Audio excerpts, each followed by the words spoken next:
20 minutes back. You. ਤੇ ਸੱਚ ਦੇ ਭਾਂਬੜ ਲਾਈਏ, ਸੁੱਤੇ ਭਾਗ ਜਗਾਈਏ, ਕੂੜ ਨੂੰ ਦੂਰ ਨਸਾਈਏ, ਆਓ ਸ਼ਗਨ ਮਨਾਈਏ। ਮਿੱਤਰਾਂ ਦੀ ਸੰਗਤ ਵਿੱਚ ਮਿਲਣੀ ਨੂੰ ਢੇਰ ਹੰਡਾਈਏ, ਦੂਰ ਗਿਆਂ ਦੇ ਵਿਛੋੜਿਆਂ ਨੂੰ ਬੁੱਲ ਯਾਦਾਂ ਮਨ ਵਸਾਈਏ। 53ਵੀਂ ਸਾਡੀ ਪੰਜਾਬੀ ਅਦਬੀ ਸੰਗਤ ਦੇ ਇਜਲਾਸ ਨਾਲ ਹਾਜ਼ਰ ਹਾਂ ਤੇ ਸਾਰੇ ਮਿੱਤਰਾਂ ਨੂੰ, ਦੋਸਤਾਂ ਨੂੰ ਮੈਂ ਜੀ ਆਇਆਂ ਨੂੰ ਕਹਿੰਦੀ ਹਾਂ। ਮੈਂ ਨਵੇਂ ਆਉਣ ਵਾਲੇ ਸਾਡੇ ਜਿਹੜੇ ਮਿੱਤਰ ਨੇ, ਦੋਸਤ ਨੇ, ਉਹਨਾਂ ਦੀ ਜਾਣਕਾਰੀ ਲਈ ਦੱਸ ਦੇਵਾਂ ਕਿ ਪੰਜਾਬੀ ਅਦਬੀ ਸੰਗਤ ਪੰਜਾਬੀ ਮਲੋਹਾ ਯੂਨੀਵਰਸਿਟੀ ਦੇ ਛਤਰ ਛਾਵੇਂ ਚੱਲ ਰਹੀ ਹੈ ਤੇ ਡਾਕਟਰ ਮਨਜ਼ੂਰ ਇਜਾਜ਼ ਇਹਦੇ ਸਦਰ ਨੇ ਤੇ ਮੈਂ ਸਮੀਨਾ ਅਸਮਾ ਇਹਦੀ ਜਨਰਲ ਸੈਕਟਰੀ। ਤੇ ਅੱਜ ਦੀ ਸਾਡੀ ਸੰਗਤ ਦੇ ਵਿੱਚ ਕਹਾਣੀ ਹੋਏਗੀ ਔਰ ਕਹਾਣੀ ਜਿਹੜੀ ਹੈ ਸਾਡੇ ਨੌਜਵਾਨ ਨਸਲ ਦੇ ਨੌਜਵਾਨ ਸੁਜਵਾਨ ਜਨਾਬ ਇਤਸ਼ਾਮ ਕਾਜ਼ਮ ਉਹ ਕਹਾਣੀ ਪੜ੍ਹਨਗੇ।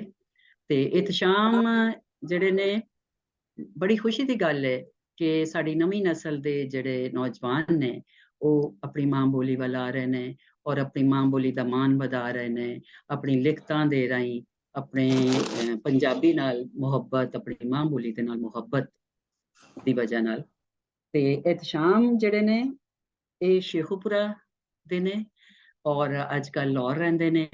ਇਹਨਾਂ ਨੇ ਰੀਸੈਂਟਲੀ ਅੰਗਰੇਜ਼ੀ ਲਿਟਰੇਚਰ ਦੇ ਵਿੱਚ BS ਆਨਰਸ ਕੀਤਾ ਹੈ ਤੇ ਅੰਗਰੇਜ਼ੀ ਮੇਰੇ ਖਿਆਲ 'ਚ ਪੜ੍ਹਾਉਂਦੇ ਵੀ ਹੋਣਗੇ ਔਰ ਪੜ੍ਹਾਉਣਗੇ ਨਾਲ ਨਾਲ ਪੰਜਾਬੀ ਆਪਣੀ ਮਾਂ ਬੋਲੀ ਜ਼ਬਾਨ ਦੇ ਵਿੱਚ।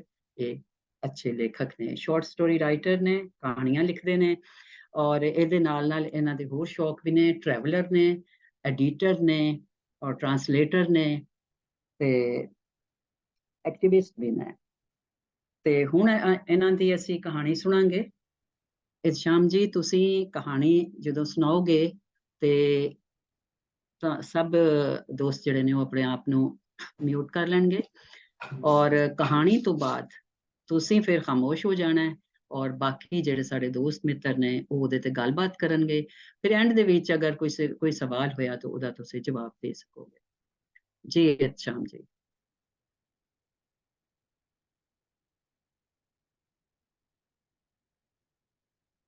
ਜੀ ਇਤਸ਼ਾਮ ਜੀ। ਜੀ ਮੈਨੂੰ ਨਾ ਜਿਹੜੀ ਫਾਈਲ ਹੈ PDF ਦੀ ਉਹ ਕੱਢ ਲਵਾਂ ਜ਼ਰਾ ਤੇ ਮੈਨੂੰ ਪੜ੍ਹਨਾ ਸ਼ੁਰੂ ਕਰਨਾ। ਮੇਰੇ ਸਿਰਫ ਚੰਦ ਸੈਕਿੰਡ ਦੇ ਦਿੱਤੇ। ਠੀਕ ਹੈ, ਠੀਕ ਹੈ।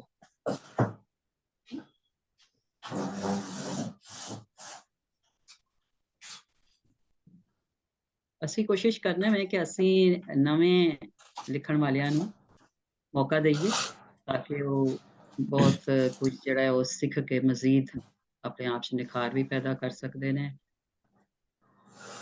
ਔਰ ਇਹ ਜ਼ਰੂਰੀ ਜੀ ਮੈਂ ਸਟਾਰਟ ਕਰਨਾ ਪੜਨਾ ਇਹਨੂੰ ਨਾ। ਇਹਦਾ ਟਾਈਟਲ ਹੈ ਪੈਂਡਿਆਂ ਦੀ ਨੀਂਹ। और मेरी आवाज बिल्कुल ठीक आ रही है ना? अगर जब मैं कुछ हाँ जी, नहीं ठीक है, बिल्कुल ठीक है ਤੁਹਾਡੀ ਆਵਾਜ਼ ਜੀ। ਚਲੋ ਮੈਂ ਇਹਨੂੰ ਸਟਾਰਟ ਕਰਨਾ। ਰੁੱਖ ਆਪਸ ਵਿੱਚ ਗੱਲਾਂ ਕਰਦੇ ਹਨ, ਬੱਦਲਾਂ ਨੂੰ ਚੀਰਦੀਆਂ ਹੋਈਆਂ ਤਲਵਾਰਾਂ ਤਿਰਖੀਆਂ ਟੀਸ਼ੀਆਂ ਊਤਾਂ ਦੀ ਊਤਾਂ ਹੀ ਨਿਕਲ ਜਾਂਦੀਆਂ। ਹਰ ਪੱਤਰ ਉੱਤੇ ਵੰਨ ਸਵੰਨੀਆਂ ਕਹਾਣੀਆਂ, ਸਾਵੇ ਕਚੂਚ ਤੇ ਨਵੇਂ ਫੁੱਟਦੇ ਪੱਤਰਾਂ ਉੱਤੇ ਪਰੀਆਂ ਦੇ ਮਾਂਦਰੇ ਬਣੇ ਹੋਣੇ। ਪੁਰਾਣੇ ਤੇ ਖਰਵੇ ਪੱਤਰ ਸਿਆਣੇ ਬਾਬਿਆਂ ਦੇ ਮੁੱਖ ਜਪਦੇ। ਪੱਤਰਾਂ ਦੇ ਇੱਕ ਪਾਸੇ ਤਸਵੀਰਾਂ, ਰੰਗ, ਚਾਨਣ, ਵੰਜੜੀ ਤੇ ਤੁੰਬੇ ਦੇ ਸੁਰ ਤੇ ਦੂਜੇ ਪਾਸੇ ਅਗਲੀ ਦੁਨੀਆ ਦੀਆਂ ਕਹਾਣੀਆਂ ਉਲੀਕੀਆਂ ਹੋਣੀਆਂ। ਪੱਤਰ ਹਵਾਵਾਂ ਨਾਲ ਗੱਲਾਂ ਕਰਦੇ, ਹੱਸਦੇ, ਹੱਥ ਤੇ ਹੱਥ ਸੱਟਦੇ, ਗਲ ਮਿਲਦੇ ਤੇ ਇੱਕੀ ਦੂਜੇ ਦਾ ਮੂੰਹ ਵੀ ਚੁੰਮ ਲੈਂਦੇ। ਪੱਤਰਾਂ ਦਾ ਟਾਹਣੀਆਂ ਨਾਲ ਬੜਾ ਡੂੰਘਾ ਤੇ ਪੁਰਾਣਾ ਸਾਖ ਆ। ਰੁੱਖਾਂ ਦੇ ਟਾਹਣ ਆਪਸ ਵਿੱਚ ਜੁੜੇ ਹਨ। ਵੱਡੇ ਤੇ ਮੋਟੇ ਟਾਹਣ ਢੇਰੀ ਊਤਾਂ ਨਿਕਲ ਗਏ ਹਨ ਤੇ ਉਹਨਾਂ ਦੇ ਪੱਤਰਾਂ ਦਾ ਨਾਲ ਦੇ ਰੁੱਖਾਂ ਦੇ ਪੱਤਰਾਂ ਨਾਲ ਵਾਹੀ ਸਾਂਗਾ ਹਾ। ਹੇਠਲੀਆਂ ਟਾਹਣੀਆਂ ਉੱਤੇ ਫਲ ਲਮਕਦੇ ਆਉਣੇ, ਨਿੱਕੇ ਨਿੱਕੇ ਰੰਗ ਬਿਰੰਗੇ ਫੁੱਲ, ਤਿਤਲੀਆਂ, ਪੀਪੀਆਂ, ਪਦੂਣੇ ਤੇ ਹਜ਼ਾਰਾਂ ਕਿਸਮਾਂ ਦੇ ਨਿੱਕੇ ਨਿੱਕੇ ਚਮਕੀਲੇ ਤੇ ਕਈਆਂ ਕਈਆਂ ਰੰਗਾਂ ਦੀ ਬਾਹ ਮਾਰਦੇ ਪਖੇਰੂ ਚੀਕ ਝਾੜੇ ਪਾਈ ਰੱਖਦੇ। ਹੇਠਲੇ ਹਿੱਸੇ ਦੀਆਂ ਖੁਸ਼ਬੂਆਂ ਵਿੱਚ ਨਸ਼ਾ ਹਾ, ਇੱਕ ਸਜਰਾ, ਨਿੰਮਾ ਨਿੰਮਾ ਤੇ ਮਾਸੂਮ ਜਿਹਾ ਨਸ਼ਾ। ਇੱਥੋਂ ਅਸਮਾਨ ਢੇਰ ਨਜ਼ੀਰ ਲਾਇਆ ਵੀ ਨਾ ਦਿਸਦਾ, ਤੇ ਉਤਲੀਆਂ ਟਾਹਣੀਆਂ ਨੀਲੀ ਜਿਹੀ ਛੱਤ ਬਣਾਈ ਹਾਈ, ਜਿਹੜੀ ਪੱਤਰਾਂ ਦੇ ਵਿਚਕਾਰੋਂ ਨਿੱਕੀਆਂ ਨਿੱਕੀਆਂ ਸਰਦਲਾਂ ਤੇ ਮੋਰੀਆਂ ਵਿੱਚੋਂ ਸੂਰਜ ਦੀਆਂ ਬਰੀਕ ਬਰੀਕ ਕਿਰਨਾਂ ਕਰਕੇ ਹੋਰ ਵੀ ਨੀਲੀ ਲੱਗਦੀ। ਤੇ ਭੋਇੰ ਤੇ ਖਿਲ ਰਿਹਾ ਚਾਨਣ ਚਿੜੀਆਂ ਦੇ ਉੱਡਣ ਕਰਕੇ ਭੱਜਦੇ ਹੋਏ ਪਰਛਾਵਿਆਂ ਦਾ ਸਟੇਜ ਜਾਪਦਾ, ਜਿਵੇਂ ਪੁਤਲੀਆਂ ਦਾ ਤਮਾਸ਼ਾ ਹੋਵੇ। ਰੁੱਖ ਆਪਸ ਵਿੱਚ ਗੱਲਾਂ ਕਰਦੇ ਹਨ ਤੇ ਮੈਂ ਉਹਨਾਂ ਨਾਲ ਗੱਲਾਂ ਕਰਦਾ ਹਾਂ। ਉਹ ਮੇਰੀਆਂ ਗੱਲਾਂ ਸੁਣਦੇ ਤੇ ਮੈਂ ਉਹਨਾਂ ਦੀਆਂ। ਮੈਨੂੰ ਇੱਕ ਇੱਕ ਰੁੱਖ ਦੀ ਸਿਆਣ ਹਾਈ, ਉੱਚੇ ਲੰਮੇ ਜਵਾਨ ਬੁੱਢੇ ਕਾਲੇ ਚਿੱਟੇ ਮੋਟੇ ਸੁੱਕੇ ਫੀਨੇ, ਲੰਮੀਆਂ ਧੌਣਾਂ ਵਾਲੇ, ਲਿਸ਼ਕਦੇ ਮੱਥਿਆਂ ਵਾਲੇ, ਸਘਣੇ ਵਾਲਾਂ ਵਾਲੇ, ਗੰਜੇ, ਹੱਸਦੇ ਹਸਾਉਂਦੇ, ਚੁੱਪ ਚੁਪੀਤੇ, ਪਟੀਟਰ, ਗੱਲਾਂ ਦੇ ਗਾਲੜੀ, ਚੁੰਨੇ ਤੇ ਥੁੰਨੇ ਮੁੰਨੇ। ਮੈਨੂੰ ਇੱਕ ਇੱਕ ਰੁੱਖ ਦੀ ਸਿਆਣ ਆਈ, ਉਹਨਾਂ ਸਾਰਿਆਂ ਦੀਆਂ ਸੂਰਤਾਂ ਵੱਖੋ ਵੱਖ। ਹਵਾ ਵਗਣੀ ਤੇ ਉਹਨਾਂ ਦੇ ਪੱਤਰਾਂ ਦੀ ਸ਼ੂਕਰ ਵੀ ਆਪਸ ਵਿੱਚ ਨਾ ਰਲਣੀ। ਕਿਸੇ ਉੱਚੀ ਉੱਚੀ ਰੌਲਾ ਪਾ ਦੇਣਾ ਤੇ ਕਿਸੇ ਦੇ ਸੁਰ ਬਹੁਤ ਹੀ ਮੱਠੇ ਹੋ ਜਾਣੇ। ਕੋਈ ਸ਼ੂਕਦਾ ਤੇ ਰੋਹ ਪੈ ਜਾਂਦਾ ਤੇ ਕੋਈ ਕੰਬਲੇ ਹਾਸੇ ਵਾਂਗ ਕੜਕਾਰ ਚੱਕਦਾ। ਹੇਕਾਂ ਤੇ ਹੀਂਗਾਂ ਵਿੱਚ ਚਿੱਟੇ ਦੇਹ ਵਰਗਾ ਨਿਸਰਿਆ ਫਰਕ ਹੁੰਦਾ। ਮੈਂ ਇਹਨਾਂ ਆਵਾਜ਼ਾਂ ਦਾ ਅਜ਼ਲਾਂ ਤੋਂ ਜਾਣੂ ਹਾਂ। ਸੁੱਕੀ ਘਾਹ ਦੇ ਖੱਬੜ ਵੱਟ ਕੇ ਬਣਾਇਆ ਹੋਇਆ ਤਿਰੰਗਾ ਇੰਜ ਜਾਪਦਾ ਹੈ ਜਿਵੇਂ ਮੇਰੇ ਪੁਰਖਿਆਂ ਦੀ ਨਿਸ਼ਾਨੀ ਹੈ। ਚੌਂ ਰੁੱਖਾਂ ਨਾਲ ਚਾਰੇ ਚੁੰਡਾਂ ਬੰਨ ਕੇ ਇੱਕ ਢਿੱਲੀ ਜਿਹੀ ਲਮਕਦੀ ਹੋਈ ਇਹ ਚੱਲੀ ਮੇਰਾ ਠਿਕਾਣਾ ਹੈ। ਮੈਨੂੰ ਨਹੀਂ ਪਤਾ ਇਹ ਇੱਥੇ ਕੈਂ ਤੇ ਕਦੋਂ ਬੱਧੀ ਹੈ, ਪਰ ਮੈਂ ਇੱਥੇ ਰਹਿੰਦਾ ਹਾਂ ਤੇ ਰੁੱਖਾਂ ਨਾਲ ਗੱਲਾਂ ਕਰਦਾ ਹਾਂ। ਕਦੀ ਗਾਂ ਦੇ ਥਣਾਂ ਨੂੰ ਮੂੰਹ ਲਾ ਕੇ ਦੁੱਧ ਚੁਗਦਿਆਂ ਹੋਇਆਂ ਅੰਮੀ ਦੀ ਆਵਾਜ਼ ਪਾਉਣੀ ਤੇ ਮੇਰੀ ਅੱਖ ਖੁੱਲ ਜਾਣੀ। ਕਦੀ ਕਿਸੇ ਫੱਟੜ ਪਦੂਣੇ ਨੂੰ ਪੱਟੀ ਬੰਨਦਿਆਂ ਪੁੱਤਰ ਮਸੀਤੇ ਜਾਣੀ ਚੱਬਦੇ ਉੱਠ ਪਓ ਦਾ ਹੁੰਗਾਰਾ ਪਾਉਣਾ, ਤੇ ਕਦੀ ਕਿਸੇ ਰੁੱਖ ਦੀ ਪੀਸ਼ੀ ਤੋਂ ਸਿਰ ਪਰਨੇ ਡਿੱਗਣਾ ਤੇ ਖਾਬ ਮੁੱਕ ਜਾਣਾ। ਇਹ ਸੁਪਨਾ ਮੇਰੀਆਂ ਸਦਰਾਂ ਦਾ ਹਾਣੀ ਹੈ। ਅੰਮੀ ਕਹਾਣੀਆਂ ਸੁਣਾਉਂਦੀ ਹੈ, ਲੰਮੀਆਂ ਲੰਮੀਆਂ ਤੇ ਨਾ ਮੁੱਕਣ ਵਾਲੀਆਂ ਕਹਾਣੀਆਂ। ਅੰਮੀ ਦੀ ਆਵਾਜ਼ ਉਹਨਾਂ ਪੰਜਾਂ ਹਿੱਸਾਂ ਨੂੰ ਜਿਹੜੀਆਂ ਬਾਹਰ ਦੀਆਂ ਹਿੱਸਾਂ ਨੇ, ਤੇ ਉਹਨਾਂ ਪੰਜਾਂ ਹਿੱਸਾਂ ਨੂੰ ਵੀ ਜਿਹੜੀਆਂ ਅੰਦਰ ਦੀਆਂ ਹਿੱਸਾਂ ਨੇ ਤੇ ਨਜ਼ਰੀ ਨਹੀਂ ਆਉਂਦੀਆਂ, ਇਕਸੇ ਤਾਣ ਤੇ ਜਗਾਈ ਰੱਖਦੀ। ਪਿੰਡੇ ਦੀਆਂ ਹਿੱਸਾਂ ਤੇ ਰੂਹ ਦੀਆਂ ਹਿੱਸਾਂ ਰਾਹੀਂ, ਪਿੰਡੇ ਦੀਆਂ ਹਿੱਸਾਂ ਤੇ ਰੂਹ ਦੀਆਂ ਹਿੱਸਾਂ ਮਾਂ ਬੋਲੀ ਰਾਹੀਂ ਵੱਧਦੀਆਂ ਫੁੱਲਦੀਆਂ ਰਹਿੰਦੀਆਂ। ਸੱਸੀ ਥੜਾਂ ਵਿੱਚ ਗਵਾਚਣਾ ਤੇ ਇੰਜ ਜਾਪਣਾ ਜਿਵੇਂ ਆਪ ਵੀ ਖੜੀ ਗਏ ਆ। ਅੰਮੀ ਨੂੰ ਜੱਫਾ ਮਾਰ ਲੈਣਾ, ਸ਼ਹਿਜ਼ਾਦਾ ਤੱਸਾ ਹੋਣਾ ਤੇ ਆਪਣੇ ਬੁੱਲਾਂ ਤੇ ਸਿੱਕਰ ਵੱਜ ਜਾਣੇ। ਅੰਮੀ ਪਾਣੀ। ਅੰਮੀ ਦੀ ਆਵਾਜ਼ ਉਹ ਵਾਗ ਹੈ ਜਿਹੜੀ ਮੇਰੇ ਦਿਲ, ਦਿਮਾਗ, ਰੂਹ, ਪਿੰਡੇ ਤੇ ਜਜ਼ਬਿਆਂ ਨੂੰ ਚਾਰਦੀ ਹੈ। ਦਰਿਆਵਾਂ, ਸਹਿਰਾਵਾਂ, ਪਹਾੜਾਂ, ਜੰਗਲਾਂ, ਥਲਾਂ, ਬਿਆਬਾਨਾਂ, ਸੁੰਜੀਆਂ ਤੇ ਲੰਮੀਆਂ ਸੜਕਾਂ, ਚਾਨਣੀਆਂ ਰਾਤਾਂ, ਬਲਦੇ ਸੂਰਜਾਂ, ਪਰੀਆਂ, ਜਿੰਨਾਂ, ਤਿਤਲੀਆਂ ਤੇ ਪੱਖੂਆਂ ਦੀ ਦੁਨੀਆ ਦੀ ਸੈਰ ਕਰਦਿਆਂ ਕਰਦਿਆਂ ਕਦੋਂ ਅੱਖ ਲੱਗਣੀ ਪਤਾ ਵੀ ਨਾ ਲੱਗਣਾ। ਰਾਤੀ ਮੁੜ ਮੈਂ ਰੁੱਖਾਂ ਨਾਲ ਤੇ ਪੱਖੂਆਂ ਨਾਲ ਗੱਲਾਂ ਕਰਦਾ ਹਾਂ, ਤੇ ਉਹ ਰਾਤੀ ਸਵਾਣ ਵਾਲੀ ਆਵਾਜ਼ ਤਮੀ ਜਗਾ ਛੱਡਦੀ ਹੈ। ਸ਼ਾਮਣ ਮੇਰਾ ਬੱਚਾ ਉੱਠ ਪਾਉਣ, ਮਸੀਤ ਦਾ ਟਾਈਮ ਲੱਗਿਆ ਜਾਂਦਾ। ਇੱਕ ਕੱਪੜੇ ਦਾ ਝੋਲਾ, ਤਖਤੀ, ਸਲੇਟ, ਸਲੇਟੀ, ਰੁਪਈਏ ਵਾਲਾ ਕਾਇਦਾ ਤੇ ਇੱਕ ਸੇਬੇ ਦੀ ਬੋਰੀ ਲੈ ਕੇ ਸਕੂਲੇ ਜਾਣਾ, ਤੇ ਮਿੱਟੀ ਤੇ ਲੀਕਾਂ ਵਾਹ ਵਾਹ ਰੁੱਖ ਬਣਾਣੇ। ਅਸਮਾਨ ਵਿੱਚੋਂ ਕੁਝ ਲੱਭਦਿਆਂ ਹੋਇਆਂ ਏਡੇ ਗੌਰ ਨਾਲ ਵੇਖਣਾ ਕਿ ਟੁਰਦੇ ਬਦਲਾਂ ਨਾਲ ਯਾਰੀ ਕੱਢ ਲੈਣੀ, ਤੇ ਉਹਨਾਂ ਨਾਲ ਹੀ ਹਾਸੀਆਂ ਖੇਡੀਆਂ ਕਰਨੀਆਂ। ਬਦਲਾਂ ਲੜ ਪਾਉਣਾ, ਸੁਲ੍ਹਾ ਕਰਾਣੀ, ਹਵਾਵਾਂ ਸੂਰਜ ਨਾਲ ਖਹਿ ਪਾਉਣਾ, ਜ਼ਿਮੀ ਅਸਮਾਨ ਦੀ ਜੰਝ ਟੁਕਣੀ ਤੇ ਮੈਂ ਘੁੰਮਰਾਂ ਮਾਰਨੀਆਂ। ਗਿੱਦੜੀ ਗਿੱਦੜ ਦਾ ਵਿਆਹ, ਅੱਧੀ ਧੁੱਪ ਤੇ ਅੱਧੀ ਛਾਂ, ਦੂਰ ਦੂਰ ਦਿਸਣ ਵਾਲੇ ਰੁੱਖਾਂ ਆਪਣੇ ਵੱਲ ਛਿੱਕਣਾ ਤੇ ਇੰਜ ਜਾਪਣਾ ਜਿਵੇਂ ਉਹ ਮੇਰੇ ਸੁਪਨਿਆਂ ਦੀ ਦੁਨੀਆ ਦੀ ਇੱਕ ਨੁੱਕਰ ਹੋਵੇ। ਉੱਡ ਕੇ ਜਾਣ ਨੂੰ ਦਿਲ ਕਰਨਾ, ਪਰ ਇਹ ਆਸ ਪੂਰੀ ਨਾ ਹੋਣੀ। ਅੱਲਾ ਜਾਣੇ ਉੱਥੇ ਕੀ ਹੋਸੀ। ਉਂਗਲ ਨਾਲ ਹਵਾ ਵਿੱਚ ਚਿੱਤਰਕਾਰੀ ਕਰਨੀ, ਚਿੜੀਆਂ, ਤੋਤੇ, ਮੋਰ ਤੇ ਘੂਗੀਆਂ ਬਣਾਉਣੀਆਂ, ਰੰਗ ਭਰਨੇ ਤੇ ਉਹਨਾਂ ਛਾਂ ਕਰਕੇ ਉੱਡ ਜਾਣਾ। ਮੈਂ ਵੀ ਉੱਡਣਾ, ਮੈਂ ਅਕਸਰ ਸੋਚਦਾ। ਤਖਤੀ, ਗਿਣਤੀ, ਪਹਾੜੇ, ABC, ਅਲਫ ਬੇ, ਰੰਗ ਮੈਨੂੰ ਸਭ ਜਿਉਂਦੇ ਜਾਗਦੇ ਨਜ਼ਰ ਆਉਂਦੇ ਹਨ ਤੇ ਮੇਰੇ ਨਾਲ ਗੱਲਾਂ ਕਰਦੇ ਹਨ। ਸਕੂਲੋਂ ਵਾਪਸੀ ਤੇ ਮੈਂ ਘਰ ਨਾ ਬੰਦਾ ਸ਼ਿਕਰ ਦੁਪਹਿਰੇ ਸਕੂਲੋਂ ਪਰਤੇ ਸਾਰੇ ਬਾਲ ਜਦੋਂ ਰੋਟੀ ਖਾ ਕੇ ਸੌਂ ਜਾਂਦੇ, ਮੈਂ ਉਦੋਂ ਅਡੋਲ ਘਰੋਂ ਬਾਹਰ ਨਿਕਲ ਜਾਂਦਾ।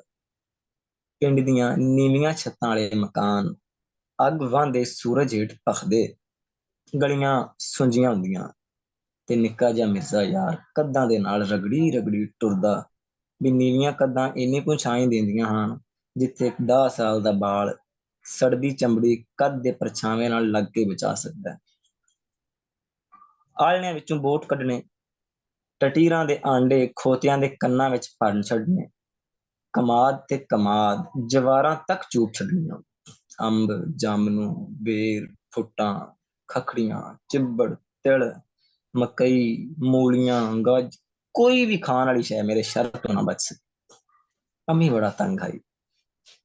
ਰੋਜ਼ ਨਵੀਂ ਜੁੱਤੀ ਛਿਟਾਲੇ ਵਿੱਚ ਸੱਟ ਆਉਣੀ, ਝੱਗਾ ਲਾ ਕੇ ਤਿਤਲੀਆਂ ਫੜਨੀਆਂ ਤੇ ਵਾਪਸੀ ਤੇ ਨੰਗਿਆ ਆਉਣਾ। ਗੁਸਤਾਨੂੰ ਤੋਤੇ ਫਦਨੇ ਤੇ ਕਬਰਾਂ ਦੀਆਂ ਮੋਰੀਆਂ 'ਚ ਲੁਕੀਆਂ ਚਿੜੀਆਂ ਨੂੰ ਮੂਤਰ ਦੀ ਧਾਰ ਮਾਰ ਕੇ ਬਾਹਰ ਕੱਢ ਲੈਣਾ। ਇੱਕ ਵਾਰੀ ਤੇ ਬਿੱਲ ਬਤੌਰੀਆਂ ਦੇ ਬੱਚੇ ਵੀ ਕੱਪ ਲਏ, ਕਬੂਤਰ ਰੱਖੇ, ਚੂਚੇ ਰੱਖੇ। ਲੜਾਈ ਵਾਲੇ ਅਸੀਲ ਕੁੱਕੜਾਂ ਦਾ ਸ਼ੌਕ ਪਿਆ ਤੇ ਪੋਹ ਮਾਗ ਦਿਆਂ ਪਾਲਿਆਂ ਵਿੱਚ ਕੁੱਕੜਾਂ ਨੂੰ ਕੁੱਛੜ ਚਾਪ ਫੇਟੀਆਂ ਮਰਵਾਉਂਦੇ ਫਿਰਨਾ। ਕਤੂਰਿਆਂ ਨਾਲ ਮਾੜ ਹੋਇਆ ਤੇ ਇਕੱਠੇ 6 ਕਤੂਰੇ ਰੱਖ ਲਏ, ਗੁਰਨਾ ਬਣਾਇਆ, ਪਰਾਲੀ ਖਿਲਾਰੀ, ਨਵੀਂ ਨਕੋਰ ਦੌਰੀ ਲਿਆਂਦੀ, ਫੀਡਰ ਲਿਆਂਦਾ ਤੇ ਕਤੂਰਿਆਂ ਦੀ ਮਾਂ ਬਣ ਗਿਆ। ਉਹਨਾਂ ਦੁੱਧ ਪੀਣਾ ਤੇ ਮੇਰੀ ਭੁੱਖ ਲੱਥ ਜਾਣੀ। ਦਿਨ ਰਾਤ ਉਹਨਾਂ ਨੂੰ ਚੁੰਮਦਾ, ਮੁਰਗਾਬੀਆਂ ਫੜ ਕੇ ਆਪੇ ਕੋਹ ਛੱਡਦਾ। ਇੱਕ ਵਾਰੀ ਸਈਅੜ ਹਲਾਲ ਕਰਦਿਆਂ ਕਰਦਿਆਂ ਆਪਣੀ ਉਂਗਲ ਵੱਢ ਬੈਠਾ। ਤਕਬੀਰ ਦਾ ਪਤਾ ਨਾ ਪਰ ਅੱਗ ਬਾਲਣੀ ਆਉਂਦੀ ਹੈ। ਕੱਚਾ ਪੱਕਾ ਗੋਸ਼ਤ ਕਈ ਵਾਰੀ ਖਾਧਾ, ਰੁੱਖਾਂ ਤੋਂ ਡਿੱਗਾ, ਸਿਰ ਪੜਵਾਏ, ਕੁੱਤਿਆਂ ਇੰਨੀ ਵਾਰੀ ਵੱਢਿਆ ਵੀ ਪਿੰਡੇ ਦਾ ਸ਼ਾਇਦ ਹੀ ਕੋਈ ਹਿੱਸਾ ਹੋਵੇ ਜਿੱਥੇ ਦੰਦਾਂ ਦੇ ਨਿਸ਼ਾਨ ਨਾ ਹੋਣ। 7 ਦਿਨ ਸੁੱਕੀਆਂ ਮਿਰਚਾਂ ਬੰਨਣੀਆਂ ਤੇ 8ਵੇਂ ਦੇ ਕਿਸੇ ਨਵੇਂ ਸ਼ਿਕਾਰ ਦੀ ਢੂੰਡ ਵਿੱਚ ਨਿਕਲ ਜਾਣਾ। ਘਰ ਬਾਣਾ ਮੇਰੇ ਵਾਸਤੇ ਮੌਤ ਹੈ ਤੇ ਪਿੰਡੇ ਮੇਰੀ ਹਯਾਤੀ। ਨਾਨਕਿਆਂ ਦਾਦਕਿਆਂ ਦੇ 8-10 ਘਰ ਨਾਲ ਹੀ ਹੈ। ਹਰ ਘਰ ਨੂੰ ਅੱਧਾ ਅੱਧਾ ਘੰਟਾ ਵੀ ਟਾਈਮ ਦਿੰਦਾ ਤੇ ਮੇਰਾ ਦਿਨ ਸੌਖਾ ਲੱਗ ਜਾਂਦਾ। ਮੈਨੂੰ ਤੁਰਨਾ ਹਮੇਸ਼ ਤੋਂ ਹੀ ਪਸੰਦ ਰਿਹਾ ਹੈ। ਮੈਨੂੰ ਸੜਕਾਂ ਤੇ ਪਿੰਡੇ ਬਾਲ ਪੁਣੇ ਤੋਂ ਹੀ ਛਿੱਕਦੇ ਰਹੇ ਨੇ। ਮੈਂ ਰੁੱਖਾਂ ਤੇ ਬੱਦਲਾਂ ਨਾਲ ਗੱਲਾਂ ਕੀਤੀਆਂ ਨੇ। ਮੈਂ ਫੁੱਲਾਂ ਤੇ ਪਖੇਰੂਆਂ ਨਾਲ ਰਲ ਕੇ ਹੱਸਿਆ ਵਾਂ। ਮੈਂ ਬਿੱਲੀਆਂ, ਕੁੱਤਿਆਂ, ਚਿੜੀਆਂ, ਕਾਵਾਂ, ਪਾਣੀਆਂ, ਰੁੱਖਾਂ ਤੇ ਅਸਮਾਨ ਨਾਲ ਯਾਰੀਆਂ ਕੱਢੀਆਂ ਨੇ। ਮੈਨੂੰ ਅੱਜ ਵੀ ਅਣਡਿੱਠੀਆਂ ਰਾਹਾਂ ਉਡੀਕਦੀਆਂ ਤੇ ਆਪਣੇ ਵੱਲ ਤਰੂੰਦੀਆਂ ਨੇ। ਮੈਨੂੰ ਅੱਜ ਵੀ ਉਹ ਸੁਪਨਾ ਆਉਂਦਾ ਹੈ ਤੇ ਮੇਰੇ ਦਿਲ ਵਿੱਚੋਂ ਰੁੱਖ ਫੁੱਟਦੇ ਤੇ ਮੀਂਹ ਵਰਦੇ ਨੇ। ਮੈਨੂੰ ਕਦੀ ਕਦੀ ਜਾਪਦਾ ਹੈ ਵੀ ਮੈਂ ਅੰਦਰੋਂ ਰੁੱਖ ਹਾਂ। ਮੁੜ ਸੋਚਣਾ ਵਾਂ ਰੁੱਖ ਤੇ ਆਪਣੀ ਥਾਂ ਤੋਂ ਹਿਲਦੇ ਜੁਲਦੇ ਹੀ ਨਹੀਂ ਤੇ ਮੈਂ ਤੇ ਇੱਕ ਥਾਂ ਤੇ ਟਿਕਦੇ ਹੀ ਨਹੀਂ। ਰੁੱਖ ਤੇ ਨਾ ਹੋਇਆ। ਮੈਂ ਸ਼ਾਇਦ ਬੱਦਲ ਹਾਂ ਜਾਂ ਸ਼ਾਇਦ ਹਵਾ ਜਾਂ ਸ਼ਾਇਦ ਪਾਣੀ। ਬੱਦਲ ਵੀ ਤੇ ਹਵਾ ਪਾਣੀ ਹੁੰਦਾ ਹੈ। ਬੱਦਲਾਂ ਦੇ ਰੁੱਖਾਂ ਨਾਲ ਕਿਹੜੇ ਡੂੰਘੇ ਸਾਥ ਨੇ। ਹਾਂ ਮੈਂ ਬੱਦਲ ਹੀ ਹਾਂ, ਰੂਹ ਵਰਗਾ ਬੱਦਲ, ਉੱਡਦਾ ਤੇ ਨੱਚਦਾ ਆਜ਼ਾਦ ਬੱਦਲ। ਪਾਣੀ ਤੇ ਹਵਾ ਦਾ ਬੋਕਾ। ਮੈਂ ਪਾਣੀ ਵੀ ਹਾਂ, ਹਵਾ ਵੀ ਹਾਂ, ਬੱਦਲ ਵੀ ਹਾਂ ਤੇ ਮੈਂ ਇੱਕ ਰੁੱਖ ਵੀ ਹਾਂ, ਇੱਕ ਜੰਗਲੀ ਰੁੱਖ। ਮੇਰੇ ਲੂੰ ਲੂੰ ਵਿੱਚ ਜੰਗਲ ਵਸਦਾ। ਮੈਨੂੰ ਜੰਗਲ ਆਵਾਜ਼ਾਂ ਮਾਰਦੇ ਨੇ, ਹਾੜੇ ਪਾਉਂਦੇ ਨੇ, ਮੈਨੂੰ ਕੱਚੇ ਤੇ ਸੁੱਜੇ ਰਾਹ ਉਡੀਕਦੇ ਨੇ। ਮੈਂ ਉੱਡਦਾ ਉੱਡਦਾ ਆਪਣੇ ਉਸ ਸੁਪਨੇ ਕੋਲ ਅੱਪੜਦਾ ਵਾਂ ਤੇ ਉਹਦੇ ਗਲ ਵਿੱਚ ਬਾਹਾਂ ਪਾ ਲੈਂਦਾ ਵਾਂ। ਜੰਗਲ ਮਾਈ ਤੋਂ ਵਿਛੋੜੇ ਦਾ ਖੌਫ ਅੱਖੀ ਨੂੰ ਟਾਈ ਰੱਖਦਾ। ਸੁਪਨੇ ਵਿੱਚ ਮੈਨੂੰ ਮਾਈ ਮਿਲਿਆ ਤੇ ਮੈਂ ਗਲ ਵਿੱਚ ਪਾ ਲਈਆਂ ਬਾਹਾਂ। ਡਰਦੀ ਮਾਰੀ ਅੱਖ ਨਾ ਖੋਲਾਂ ਕਿਤੇ ਫੇਰ ਵਿਛੜ ਨਾ ਜਾਵਾਂ। ਸਦਰਾਂ ਦੀ ਇੱਕ ਪੀਂਘ, ਹਕੀਕਤ ਤੇ ਖਿਆਲ ਦੇ ਵਿਚਕਾਰ ਇੱਕ ਸੁਪਨਿਆਂ ਦਾ ਵਗਦਾ ਹੋਇਆ ਦਰਿਆ ਹੈ। ਦਰਿਆ ਦੀ ਕੱਧੀ ਉੱਤੇ ਇੱਕ ਕਲਪਨਾ ਦਾ ਰੁੱਖ ਹੈ। ਰੁੱਖ ਦੇ ਮੁੱਢ ਤੋਂ ਜਜ਼ਬਿਆਂ ਦੇ ਟਾਣ ਪਏ ਨਿਕਲਦੇ ਨੇ। ਟਾਹਣੀਆਂ ਉੱਤੇ ਪੱਥਰ ਨੇ, ਸਾਵੇ ਕੁਚੂਚ ਪੱਥਰ, ਕੂਲੇ, ਖਰਵੇ, ਲੰਮੇ, ਨਿੱਕੇ, ਮੋਟੇ, ਮੱਧਰੇ, ਚਿੱਬੇ, ਗੋਲ, ਚੌਰਸ ਤੇ ਵੱਖੋ ਵੱਖ ਮੌਦਰਿਆਂ ਵਾਲੇ ਪੱਥਰ। ਪੱਥਰਾਂ ਉੱਤੇ ਕਹਾਣੀਆਂ ਨੇ। ਹਯਾਤੀ ਤੇ ਮੌਤ ਦੀਆਂ ਕਥਾਵਾਂ, ਹਕੀਕਤ ਤੇ ਖਿਆਲ ਦੀਆਂ ਰਲਦੀਆਂ ਸਰਹੱਦਾਂ, ਹੋਣੀ ਤੇ ਅਣਹੋਣੀ ਦੀਆਂ ਗੱਲਾਂ, ਪੱਤਰਾਂ ਦੇ ਵਿਚਕਾਰ ਆਲ੍ਹਣੇ ਨੇ, ਆਲ੍ਹਣੇ ਵਿੱਚ ਪੱਖੂ, ਪੱਖੂਆਂ ਹੇਠ ਆਂਡੇ, ਆਂਡਿਆਂ ਵਿੱਚ ਬੋਟ, ਬੋਟਾਂ ਦੀ ਚੂੰ ਚੂੰ, ਹੇਠ ਸੁਪਨਿਆਂ ਦਾ ਵਗਦਾ ਇੱਕ ਵੱਡਾ ਸਾਰਾ ਦਰਿਆ ਏ, ਦਰਿਆ ਦੀ ਛਾਂ ਛਾਂ ਤੇ ਬੋਟਾਂ ਦੀ ਚੂੰ ਚੂੰ ਵੇਲੇ ਦੀਆਂ ਵਾਗਾਂ ਨੇ, ਸਦਰਾਂ ਦੀ ਇੱਕ ਪੀਂਘ ਏ, ਛਾਂ ਛਾਂ ਤੇ ਚੂੰ ਚੂੰ ਦੀਆਂ ਵਾਗਾਂ ਵਿੱਚ ਢਿੱਲ ਏ, ਇੱਕ ਲੰਮਾ ਹੁਲਾਰਾ ਹੈ, ਪੀਂਘ ਤੇ ਵੇਲੇ ਦੀ ਅਜ਼ਲਾਂ ਤੋਂ ਲੱਗੀ ਹੋਈ ਲੰਮੀ ਸਾਰੀ ਦੌੜ ਏ, ਹਕੀਕਤ ਤੇ ਖਿਆਲ ਮੂੰਹ ਅੱਡਿਆਂ ਇੱਕੀ ਦੂਈ ਨੂੰ ਬਿਟ ਬਿਟ ਬਈ ਤੱਕਦੇ ਨੇ, ਸਦਰਾਂ ਦੀ ਪੀਂਘ ਉੱਤੇ ਬੈਠਾ ਇੱਕ ਵਣਜਾਰਾ ਹੈ, ਉੱਡਦਾ ਹੋਇਆ ਵਣਜਾਰਾ। ਤੇ ਸ਼ੁਕਰੀਆ ਬਹੁਤ ਤੁਹਾਡਾ, ਧੰਨਵਾਦ। ਖਤਮ ਹੋ ਗਿਆ। ਬਹੁਤ ਸ਼ੁਕਰੀਆ ਇਤਸ਼ਾਮ ਜੀ। ਜੀ ਹਾਂਜੀ, ਹੁਣ ਸਾਡੇ ਦੋਸਤ ਗੱਲ ਕਰਨਗੇ ਇਸ ਕਹਾਣੀ ਬਾਰੇ। ਤੇ ਹੁਣ ਜ਼ਰਾ ਤੁਸੀਂ ਇਤਸ਼ਾਮ ਜੀ ਆਪਣੇ ਆਪ ਨੂੰ ਮਿਊਟ ਕਰ ਲਓ। ਜੀ ਮੈਂ ਜੀ ਮਿਊਟ ਕਰ ਦਿੱਤਾ ਹੈ। ਠੀਕ ਹੈ, ਠੀਕ ਹੈ ਜੀ। ਵਿਪਨ ਗਿੱਲ ਜੀ ਸਾਡੇ ਨਵੇਂ ਪ੍ਰਾਹੁਣੇ ਹੋ ਤੁਸੀਂ, ਗੱਲ ਕਰੋ, ਸ਼ੁਰੂ ਕਰੋ ਤੁਸੀਂ। ਹਾਲੇ ਆਪਣਾ ਤਾਰੁਫ ਵੀ ਥੋੜਾ ਜਿਹਾ ਕਰਵਾ ਦਿਓ। ਵਿਪਨ ਜੀ ਸੁਣ ਰਹੇ ਹੋ ਤੁਸੀਂ? ਮੇਰੇ ਖਿਆਲ 'ਚ ਮਿਊਟ ਨੇ।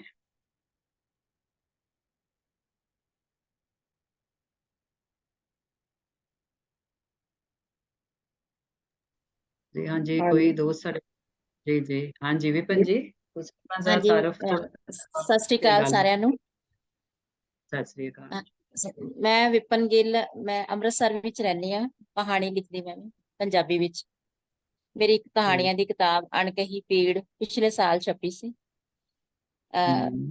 ਮੈਨੂੰ ਇਸ ਕਹਾਣੀ ਪੈਂਡਿਆਂ ਦੀ ਨਹੀਂ, ਕਹਾਣੀ ਦਾ ਮੈਨੂੰ ਵੈਸੇ ਕਹਾਣੀ ਠੀਕ ਹੈ ਜੀ, ਇਹਨੂੰ ਕਹਾਣੀ ਨਾ ਕਿਹਾ ਜਾਵੇ, ਕਵਿਤਾ ਵਰਗੀ ਲੱਗੀ ਮੈਨੂੰ ਤੇ ਕਹਾਣੀ, ਜਿਵੇਂ ਕਾਵਿਕ ਸ਼ੈਲੀ ਵਿੱਚ ਲਿਖੀ ਹੋਈ ਕਹਾਣੀ ਹੈ।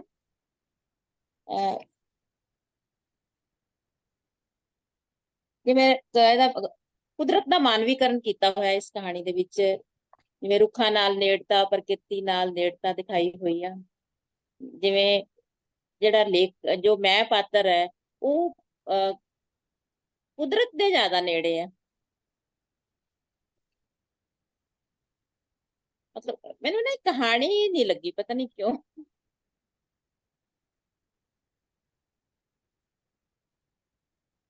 ਜੀ ਵੈਸੇ ਜੋ ਇਹਨਾਂ ਨੇ ਜਿਸ ਤਰ੍ਹਾਂ ਲਿਖਿਆ ਹੋਇਆ, ਜਿਵੇਂ ਇੱਕ ਕਵਿਤਾ ਹੋਵੇ ਜਾਂ ਵਾਰਤਕ ਦੀ ਕੋਈ ਟੋਟਾ ਹੋਵੇ, ਉਹਦੇ ਵਜੋਂ ਤਾਂ ਮੈਨੂੰ ਲੱਗਦਾ ਹੈ ਕਿ ਕੋਈ ਵਾਰਤਕ ਦਾ ਟੋਟਾ ਕਾਵਮਈ ਸ਼ੈਲੀ ਵਿੱਚ ਲਿਖਿਆ ਹੋਇਆ, ਜਿਹਦੇ ਕਹਾਣੀ ਵਰਗਾ ਮੈਨੂੰ ਕੁਛ ਜਾਪਿਆ ਨਹੀਂ ਇਹਦੇ ਵਿੱਚ।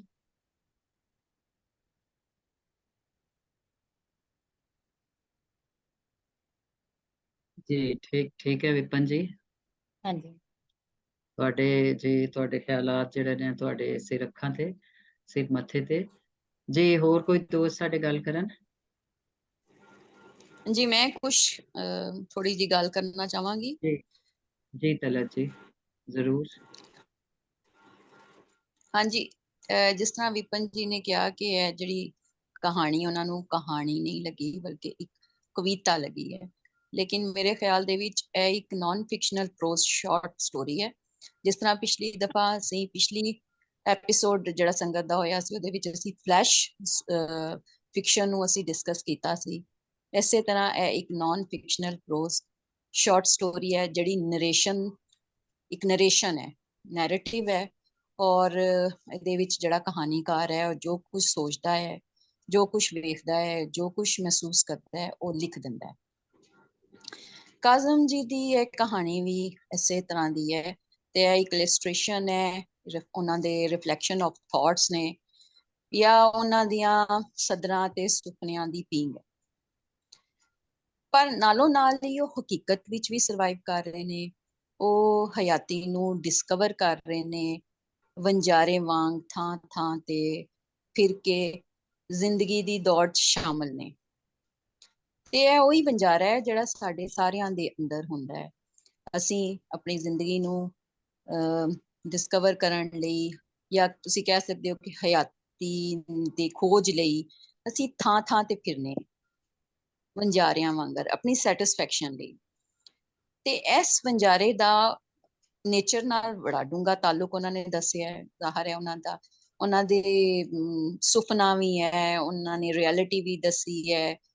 ਤੇ ਵਣਜਾਰਾ ਜਿਹੜਾ ਹੈ ਉਹ ਆਪਣਾ ਹਯਾਤੀ ਗੁਜ਼ਾਰਨ ਲਈ ਹਮੇਸ਼ਾ, ਵਣਜਾਰੇ ਦੀ ਜਿਹੜੀ ਤੁਸੀਂ ਡੈਫੀਨੇਸ਼ਨ ਨੂੰ ਦੇਖੋਗੇ ਤੇ ਉਹ ਹਮੇਸ਼ਾ ਹਯਾਤੀ ਗੁਜ਼ਾਰਨ ਲਈ ਨੇਚਰ ਰਾਹੀਂ ਆਪਣਾ ਹਯਾਤੀ ਦਾ ਜਿਹੜਾ ਗੁਜ਼ਾਰਨ ਲਈ ਨੇਚਰ ਰਾਹੀਂ ਲੱਭਦਾ ਹੈ ਰਾਹ।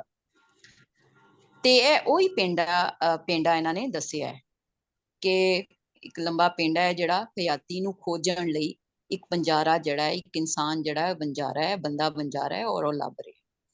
ਤੇ ਇਹਨਾਂ ਦਾ ਸਿਰਨਾਮਾ ਵੀ ਕੁਛ ਇਹੋ ਜਿਹਾ ਹੈ। ਇਸ ਪਿੰਡੇ ਨੂੰ ਟੱਪਣ ਲਈ ਉਹ ਵਣਜਾਰਾ ਕਦੀ ਹਕੀਕਤ ਰਾਹੀਂ ਤੇ ਕਦੀ ਸੁਪਨਿਆਂ ਰਾਹੀਂ ਆਪਣੀ ਸਦਰਾਂ ਨੂੰ ਪੂਰਾ ਕਰਨਾ ਚਾਹੁੰਦਾ ਹੈ। ਪਰ ਮੈਨੂੰ ਵੀ ਇੱਥੇ ਸ਼ਾਮ ਸਾਹਿਬ ਕੁਝ ਕਨਫਿਊਜ਼ਨ ਦਾ ਸ਼ਿਕਾਰ ਲੱਗੇ ਨੇ ਕਿ ਉਹ ਹਕੀਕਤ ਤੇ ਖਿਆਲ ਜਾਂ ਹਕੀਕਤ ਤੇ ਸੁਪਨਿਆਂ ਦੀ ਜਿਹੜੀ ਐਕਸਪਲੇਨੇਸ਼ਨ ਹੈ ਉਹਨੂੰ ਬਹੁਤ ਅੱਛੇ ਤਰੀਕੇ ਨਾਲ ਜਾਂ ਵਾਜ਼ਿਆ ਨਹੀਂ ਕਰ ਸਕੇ ਕਿ ਉਹ ਸਾਨੂੰ ਕੀ ਦੱਸਣਾ ਚਾਹ ਰਹੇ ਨੇ ਜਾਂ ਪੜ੍ਹਨ ਵਾਲੇ ਨੂੰ ਕੀ ਸਮਝਾਉਣਾ ਚਾਹ ਰਹੇ ਨੇ। ਜਾਂ ਮੇਬੀ ਉਹਨਾਂ ਦਾ ਇੱਕ ਸਟਾਈਲ, ਬਾਜ਼ ਔਕਾਤ ਕਹਾਣੀਕਾਰਾਂ ਦਾ ਸਟਾਈਲ ਵੀ ਹੁੰਦਾ ਹੈ ਕਿ ਉਹ ਜਾਣ ਬੁੱਝ ਕੇ ਆਬਜੈਕਟਿਵ ਨੂੰ ਵਾਜ਼ਿਆ ਨਹੀਂ ਕਰਦੇ ਔਰ ਪੜ੍ਹਨ ਵਾਲੇ ਤੇ ਛੱਡ ਦਿੰਦੇ ਨੇ ਕਿ ਉਹ ਆਪ ਹੀ ਸਭ ਕੁਝ ਅਸੈਸ ਕਰਨ ਔਰ ਕਨਕਲੂਡ ਕਰਨ ਕਿ ਇਹਦੇ ਵਿੱਚੋਂ ਕੀ ਹਾਸਲ ਕਰ ਰਹੇ ਨੇ। ਬਹਰਹਾਲ ਸਾਨੂੰ ਇਤਸ਼ਾਮ ਸਾਹਿਬ ਨੂੰ ਵੈਲਕਮ ਕਰਨਾ ਚਾਹੀਦਾ ਹੈ ਔਰ ਇੱਕ ਨਵਾਂ ਖੂਨ ਨੇ ਔਰ ਉਹਨਾਂ ਨੇ ਇੱਕ ਅੱਛੀ ਕੋਸ਼ਿਸ਼ ਕੀਤੀ ਹੈ ਔਰ ਉਹਨਾਂ ਨੇ ਬੜੇ ਅੱਛੇ ਅੱਖਰ ਯੂਜ਼ ਕੀਤੇ ਨੇ, ਉਹਨਾਂ ਨੇ ਬਹੁਤ ਅੱਛੇ ਜੁਮਲਿਆਂ ਦੇ ਵਿੱਚ ਕਨੈਕਸ਼ਨ ਹੈ ਔਰ ਉਹਨਾਂ ਨੇ ਇੱਕ ਪਿੰਡਾਂ ਦਾ ਜਿਹੜਾ ਮਾਹੌਲ ਹੈ ਉਹਨੂੰ ਬਹੁਤ ਅੱਛਾ ਉਹਨਾਂ ਨੇ ਡਿਸਕ੍ਰਾਈਬ ਕੀਤਾ ਹੈ। ਲੇਕਿਨ ਮੈਨੂੰ ਉਹਨਾਂ ਦੇ ਥੀਮ ਦੇ ਵਿੱਚ ਕਨਫਿਊਜ਼ਨ ਨਜ਼ਰ ਆ ਰਿਹਾ ਹੈ ਕਿ ਉਹ ਸਾਨੂੰ ਕੀ ਕਨਵੇ ਕਰਨਾ ਚਾਹ ਰਹੇ ਨੇ। ਉਹ ਇਸ ਆਪਣੀ ਕਹਾਣੀ ਦੇ ਜ਼ਰੀਏ ਉਹ ਉਹਨਾਂ ਦਾ ਜਿਹੜਾ ਰਿਫਲੈਕਸ਼ਨ ਹੈ ਨਾ ਉਹ ਪੂਰੀ ਤਰ੍ਹਾਂ ਉਹ ਐਕਸਪਲੇਨ ਨਹੀਂ ਕਰ ਪਾ ਰਹੇ ਔਰ ਕਿਤੇ ਕਿਤੇ ਉਹ ਮੈਨੂੰ ਲੱਗਦਾ ਹੈ ਕਿ ਕੋਈ ਮਿਸਕਮਿਊਨੀਕੇਸ਼ਨ ਹੈਗੀ ਹੈ ਜਿਹੜੀ ਸਾਨੂੰ ਉਹਨਾਂ ਦਾ ਥੀਮ ਸਮਝ ਨਹੀਂ ਆ ਰਿਹਾ। ਬਹਰਹਾਲ ਮੈਂ ਐਪਰੀਸ਼ੀਏਟ ਕਰਨੀ ਹੈ ਇਤਸ਼ਾਮ, ਤੁਸੀਂ ਨਵਾਂ ਖੂਨ ਹੋ, ਸਾਡੀ ਮਾਂ ਬੋਲੀ ਨੂੰ, ਪੰਜਾਬੀ ਨੂੰ ਤੁਹਾਡੀ ਬਹੁਤ ਜ਼ਰੂਰਤ ਹੈ। ਤੁਸੀਂ ਲਿਖਦੇ ਰਹੋ ਔਰ ਤੁਸੀਂ ਇਹ ਜੋ ਕੁਝ ਵੀ ਲਿਖਿਆ ਹੈ ਔਰ ਇੱਕ ਕਹਾਣੀ ਦੀ ਇੱਕ ਸੂਰਤ ਵਿੱਚ ਉਹਨੂੰ ਤੁਸੀਂ ਲੈ ਕੇ ਆਏ ਹੋ ਤੇ ਮੈਂ ਤੇ ਇਹਦੇ ਤੋਂ ਮੁਤਮਿਨ ਹੈ। ਠੀਕ ਹੈ, ਲੇਕਿਨ ਹਰ ਇੱਕ ਦਾ ਆਪਣਾ ਸਟਾਈਲ ਹੁੰਦਾ। ਹੁਣ ਕਹਾਣੀ ਦੇ ਵਿੱਚ ਤੇ ਨਵੀਆਂ ਬਹੁਤ ਜ਼ਿਆਦਾ ਚੇਂਜਸ ਆ ਗਈਆਂ ਨੇ, ਜਿਸ ਤਰ੍ਹਾਂ ਪੋਇਟਰੀ ਦੇ ਵਿੱਚ ਬਹੁਤ ਜ਼ਿਆਦਾ ਚੇਂਜਸ ਆਈਆਂ ਨੇ ਉਹਨਾਂ ਦੇ, ਇਸੇ ਤਰ੍ਹਾਂ ਕਹਾਣੀ ਦੇ ਵਿੱਚ ਵੀ ਅਸੀਂ ਕੋਈ ਕੁਝ ਇਹ ਨਹੀਂ ਕਹਿ ਸਕਦੇ ਕਿ ਇਹ ਕਹਾਣੀ ਦਾ ਹਿੱਸਾ ਹੈ ਕਿ ਨਹੀਂ ਹੈ। ਜਿਸ ਤਰ੍ਹਾਂ ਫਿਕਸ਼ਨ ਦੇ ਮੈਂ ਇਸ ਕਿ ਇਹਨਾਂ ਨੂੰ ਬਿਲਕੁਲ ਵੀ ਨਹੀਂ ਕਵਾਂਗੀ ਕਿ ਅੱਛੀ ਮੈਨੂੰ ਲੱਗੀ ਹੈ, ਲਿਖਣ ਜ਼ਰੂਰ ਲਿਖਣ, ਲੇਕਿਨ ਥੀਮ ਵੱਲੋਂ ਮੈਂ ਵੀ ਥੋੜਾ ਜਿਹਾ ਕਨਫਿਊਜ਼ਨ ਦਾ ਸ਼ਿਕਾਰ ਹੈ। ਬਹੁਤ ਸ਼ੁਕਰੀਆ ਕਾਜ਼ਮ ਸਾਹਿਬ ਤੁਹਾਡਾ ਕਿ ਤੁਸੀਂ ਸਾਡੀ ਸੰਗਤ ਦਾ ਹਿੱਸਾ ਬਣੇ। ਹਾਂ, ਤੁਸੀਂ ਬਚਪਨ ਦੇ ਜਿਹੜੇ ਵਾਕਿਏ ਦੱਸੇ ਨੇ ਨਾ ਉਹ ਤੇ ਮੈਨੂੰ ਹੀ ਆਪਣਾ ਬਚਪਨ ਯਾਦ ਆ ਗਿਆ ਔਰ ਮੈਂ ਵੀ ਉਹ ਉਂਗਲੀਆਂ ਦੇ ਨਾਲ ਹਵਾ ਦੇ ਵਿੱਚ ਸ਼ਕਲਾਂ ਬਣਾਉਂਦੀ ਸੀ ਔਰ ਕੁਛ ਜਿਹੜੀਆਂ ਨੇ ਨਾ ਤੁਸੀਂ ਸਾਨੂੰ ਆਪਣਾ ਬਚਪਨ ਚ ਦੁਬਾਰਾ ਤੋਂ ਲੈ ਗਏ ਹੋ ਤੇ ਬਹੁਤ ਸ਼ੁਕਰੀਆ ਤੁਹਾਡਾ। ਲਿਖਦੇ ਰਹੋ। ਬਹੁਤ ਸ਼ੁਕਰੀਆ ਤਲਤ ਜੀ, ਬਹੁਤ ਸ਼ੁਕਰੀਆ। ਬੜਾ ਡਿਟੇਲ ਨਾਲ ਤੁਸੀਂ ਗੱਲਬਾਤ ਕੀਤੀ ਹੈ ਕਹਾਣੀ ਬਾਰੇ ਜੀ। ਹਾਂਜੀ, ਹੋਰ ਕੋਈ ਦੋਸਤ ਗੱਲ ਕਰਨਾ ਚਾਹਣ? ਜੀ ਸਮੀਨਾ ਜੀ, ਮੈਂ ਗੱਲ ਕਰਾਂਗਾ ਇਹਦੇ ਤੇ। ਜੀ ਜ਼ਰੂਰ ਆਫਤਾਬ ਜੀ। ਤਲਤ ਜੀ ਨੇ ਤੇ ਕਾਫੀ ਕੁਝ ਦੱਸਿਆ ਤੇ ਕਿਸੇ ਹੱਦ ਤੱਕ ਨਾਲ ਮੈਂ ਐਗਰੀ ਵੀ ਕਰਨਾ, ਲੇਕਿਨ ਥੋੜਾ ਜਿਹਾ ਨਾ ਇਹਨੂੰ ਹਟ ਕੇ ਦੇਖਣ ਦੀ ਵੀ ਜ਼ਰੂਰਤ ਹੈ। ਐਕਚੁਅਲੀ ਨੈਚੁਰਲ ਲਿਵਿੰਗ এনवायरमेंट ਜਿਹੜੀ ਕੁਦਰਤੀ ਮਾਹੌਲ ਹੈ ਉਹਦੇ ਵਿੱਚ ਡੁੱਬੇ ਬੰਦੇ ਦੀ ਗੱਲ ਹੈ। ਉਹਦੀ ਅਟਰੈਕਸ਼ਨ ਕੁਦਰਤ ਦੀ ਹਰ ਉਸ ਸ਼ੈ ਨਾਲ ਜਿਹੜੀ ਉਹਦੇ ਆਲੇ ਦੁਆਲੇ ਮੌਜੂਦ ਹੈ। ਪਰ ਗੱਲ ਗੋਚਰੀ ਇਹ ਹੈ ਵੀ ਇਸ ਸਾਰੀ ਕਥਾ ਕਹਾਣੀ ਵਿੱਚ ਉਹਦੀ ਕਿਸੇ ਦੂਜੇ ਜੀਵ ਜਾਂ ਬੰਦੇ ਨਾਲ ਸੋਸ਼ਲ ਅਟਰੈਕਸ਼ਨ ਜਾਂ ਸੋਸ਼ਲ ਰਿਲੇਸ਼ਨਸ਼ਿਪ। ਮੈਂ ਇਸ ਲੇਖਕ ਨੂੰ 3 ਟੈਕਸਟ ਵਿੱਚ ਦੇਖਣਾ। ਪਹਿਲਾ ਉਹਦਾ ख्वाब ਹੈ, ਦੂਜਾ ਉਹਦੇ ਲਿਵਿੰਗ ਹੈ, ਹਯਾਤੀ, ਤੇ ਤੀਜਾ ਹੈ ਇੱਕ ਇਮੈਜੀਨੇਸ਼ਨ, ਤਖਯਲ ਹੈ, ख्वाब ਹੈ, ਖਿਆਲ ਹੈ। ਉਹਦੇ ख्वाब ਵਿੱਚ ਸਾਰੀਆਂ ਛਾਵਾਂ ਨੇ, ਜਿਵੇਂ ਰੁੱਖ, ਪਖੇਰੂ, ਫੁੱਲ ਬੂਟੇ, ਤਿਤਲੀਆਂ, ਬੱਦਲ, ਹਵਾ, ਪਾਣੀ, ਸਾਰਾ ਕੁਝ ਵੇ। ਪਤਾ ਚੱਲਦਾ ਹੈ ਭਈ ਪਾਤਰ ਦੀ ਜਿਹੜੀ ਨੈਚੁਰਲ ਲਿਵਿੰਗ এনवायरमेंट ਹੈ ਜਾਂ ਕੁਦਰਤ ਦੇ ਨਾਲ ਉਹਦਾ ਜਿਹੜਾ ਸਾਂਗਾ ਹੈ, ਉਹ ਇੱਕ ਹੱਦ ਤੋਂ ਬਹੁਤ ਜ਼ਿਆਦਾ ਹੀ ਡੂੰਘਾ ਹੈ। ਉਹਦੇ ਵਿੱਚ ਇੰਟੈਂਸਿਟੀ ਬਹੁਤ ਹੈ। ਪਰ ਪਾਤਰ ਦਾ ਇਹਨਾਂ ਨੂੰ ਵੇਖਣ ਦਾ ਢੰਗ ਵੀ ਥੋੜਾ ਜਿਹਾ ਵੱਖਰਾ ਹੀ ਹੈ, ਥੋੜਾ ਜਿਹਾ ਮੁਖਤਲਿਫ ਢੰਗ ਨਾਲ ਉਹ ਵੇਖਦੇ ਨੇ ਉਹਨੂੰ। ਉਹਦੇ ਰੁੱਖ ਜਿਹੜੇ ਨੇ ਨਾ, ਜਿਉਂਦੇ ਜਾਗਦੇ ਨੇ, ਆਪਸ ਵਿੱਚ ਗੱਲਾਂ ਵੀ ਕਰਦੇ ਨੇ, ਤੇ ਪਾਤਰ ਵੀ ਉਹਨਾਂ ਨਾਲ ਗੱਲਾਂ ਬਾਤਾਂ ਕਰਦਾ ਹੈ। ਜਿਵੇਂ ਰੁੱਖ ਉਹਦੇ ਟੱਬਰ ਦੇ ਜਣੇ ਹੋਣ। ਵੇਖਣ ਵਾਲੀ ਗੱਲ ਹੈ ਭਈ ਰੁੱਖਾਂ ਦਾ ਵਿਹਾਰ ਬੰਦਿਆਂ ਵਾਂਗੂ ਕਿਉਂ ਹੈ। ਦੂਜਾ ਟੈਕਸਟ ਵੱਲ ਆਓ, ਜਿਹੜਾ ਕਿ ਪਾਤਰ ਦੀ ਜਿਉਂਦੀ ਜਾਗਦੀ ਹਯਾਤੀ ਦਾ ਵਰਤਾਰਾ ਹੈ। ਉਹ ਸਕੂਲੇ ਜਾਂਦਾ ਹੈ, ਪਰ ਵਾਪਸ ਘਰ ਠਹਿਰਦਾ ਨਹੀਂ। ਫਿਕਰ ਦੁਪਹਿਰੀ ਧੁੱਪ ਵਿੱਚ ਬਾਹਰ ਨਿਕਲ ਜਾਂਦਾ ਹੈ। ਉਹ ਤਿਤਲੀਆਂ ਫੜਦਾ ਹੈ, ਬਲੂੰਗੜਿਆਂ, ਪਖੇਰੂਆਂ, ਰੁੱਖਾਂ ਨਾਲ ਖੇਡਦਾ ਹੈ। ਉਹ ਆਪਣੀ ਇਸ ਵਸੋਂ ਵਿੱਚ ਇੱਕਮਿਕ ਹੋ ਜਾਂਦਾ ਹੈ, ਉਹਨੂੰ ਆਪਣਾ ਹੋਸ਼ ਨਹੀਂ ਰਹਿੰਦਾ। ਉਹਦੀ ਇਸ ਜਿਉਂਦੀ ਹਯਾਤੀ ਵਿੱਚ ਸਾਰੀਆਂ ਹੀ ਲਿਵਿੰਗ ਛਾਵਾਂ ਮੌਜੂਦ ਨੇ, ਪਰ ਕਮੀ ਇੱਕ ਸੰਗੀ ਜਾਂ ਦੂਜੇ ਸੱਜਣ ਦੀ ਹੈ, ਜਿਹਦੇ ਨਾਲ ਉਸਦਾ ਕੋਈ ਸੋਸ਼ਲ ਇੰਟਰੈਕਸ਼ਨ ਜਾਂ ਸੋਸ਼ਲ, ਜਿਸ ਤਰ੍ਹਾਂ ਮੈਂ ਉੱਤੇ ਗੱਲ ਕੀਤੀ, ਰਿਲੇਸ਼ਨਸ਼ਿਪ ਹੈ ਹੀ ਨਹੀਂ। ਕਿਉਂ? ਜੇ ਉਹਦਾ ਕੋਈ ਯਾਰ ਸੱਜਣ ਮੌਜੂਦ ਹੀ ਨਹੀਂ ਹੈ। ਉਹ ਕੁੱਲ ਕਾਇਨਾਤ ਨੂੰ ਆਇਡੈਂਟੀਫਾਈ ਤੇ ਕਰ ਰਿਹਾ ਹੈ, ਪਰ ਉਹਦੀ ਸ਼ਨਾਖਤ ਕਰਨ ਵਾਲਾ ਤੇ ਕੋਈ ਨਹੀਂ ਹੈ। ਤੀਜੇ ਟੈਕਸਟ ਵੱਲ ਆਓ, ਉਹਦੀ ਇਮੈਜੀਨੇਸ਼ਨ ਹੈ, ਉਹਦਾ ਤਖਯਲ ਹੈ, ਉਹਦੇ ख्वाब ਤੇ ਉਹਦੀ ਇਮੈਜੀਨੇਸ਼ਨ ਹੈ, ਜਿਵੇਂ ਕੋਈ ਫਰਕ ਨਹੀਂ ਹੈ। ਉਹ ਕੁਝ ਭਾਲਣਾ ਚਾਹੁੰਦਾ ਹੈ, ਜਿਸ ਤਰ੍ਹਾਂ ਦੇ ख्वाब ਵੇਖਦਾ, ਜਿਸ ਤਰ੍ਹਾਂ ਤਖਯਲ ਹੈ। ਉਹਦੀ ਮੌਜੂਦਾ ਹਯਾਤੀ ਵੀ ਉਸੇ ਤਰੀਕੇ ਨਾਲ ਹੀ ਗੁਜ਼ਰ ਰਹੀ ਹੈ, ਤੇ ਉਹਦੇ ਵਿੱਚ ਹੀ ਉਹ ਮਗਨ ਹੈ।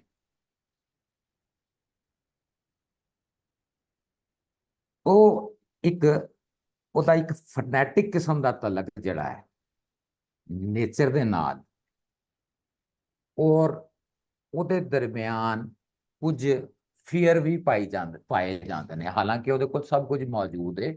ਜਾਂਦਾ ਹੈ ਬਾਹਰ, ਬੇਲਿਆਂ 'ਚ ਵੀ ਜਾਂਦਾ ਹੈ, ਰੁੱਖਾਂ ਕੋਲ ਵੀ ਜਾਂਦਾ ਹੈ, ਗੱਲਾਂ ਕਰਦਾ ਹੈ, ਹਵਾਵਾਂ ਮਾਣਦਾ ਹੈ, ਮਤਲਬ ਮੌਸਮ ਮਾਣਦਾ ਹੈ, ਸਭ ਕੁਝ ਹੈ, ਆਲਰੇਡੀ ਮੌਜੂਦ ਹੈ। ਔਰ ਨੇਚਰ ਦੇ ਵਿੱਚ ਤੁਹਾਨੂੰ ਪਤਾ ਤਬਦੀਲੀ ਦਾ ਅਮਲ ਤੇ ਹੁੰਦਾ ਹੀ ਹੈ। ਉਹ ਇੱਕ ਜਿਹੜਾ ਵਿਹਾਰ ਹੈ ਉਹ ਤਬਦੀਲੀ ਦਾ, ਉਹ ਲੰਮਾ ਮੌਜੂਦ ਰਹਿੰਦਾ ਹੈ। ਹੁਣ ਉਹਦਾ ਫੀਅਰ ਜਿਹੜਾ ਹੈ, ਉਹ ਮੈਨੂੰ ਨਹੀਂ ਸਮਝ ਆਉਂਦੀ ਕਿ ਕਿਉਂ ਸੀ ਔਰ ਕਿਉਂ ਵੇ। ਜਦੋਂ ਕੋਲ ਸਭ ਕੁਝ ਉਹਦੇ ਕੋਲ ਮੌਜੂਦ ਹੈ, ਉਹ ਬੰਜਾਰਾ ਹੈ, ਪੈਂਡਿਆਂ ਤੇ ਚੱਲਦਾ ਹੈ, ਨਵੇਂ ਰਸਤੇ ਪਾਲਦਾ ਹੈ। ਉਹ ਫੀਅਰ, ਜਿਸ ਤਰ੍ਹਾਂ ਕਿ ਉਹਦੇ ਜੰਗਲ ਵੀ ਉਹਦੇ ਮਾਹੀ ਹੋ ਗਏ ਨੇ, ਔਰ ਉਹ ਮਾਹੀ ਜਿਹੜੇ ਨੇ ਉਹਦੇ ਵਿਛੜਨ ਦਾ ਖੌਫ ਉਹਦੇ ਅੰਦਰ ਮੌਜੂਦ ਹੈ। ਇੱਥੇ ਇੱਕ ਕਨਫਿਊਜ਼ਨ ਹੈ ਜਿਹੜੀ ਸਾਹਮਣੇ ਆਉਂਦੀ ਹੈ। ਬਹਰਹਾਲ ਇੱਕ ਹੈ ਚੀਜ਼ ਦੇ ਵਿੱਚ।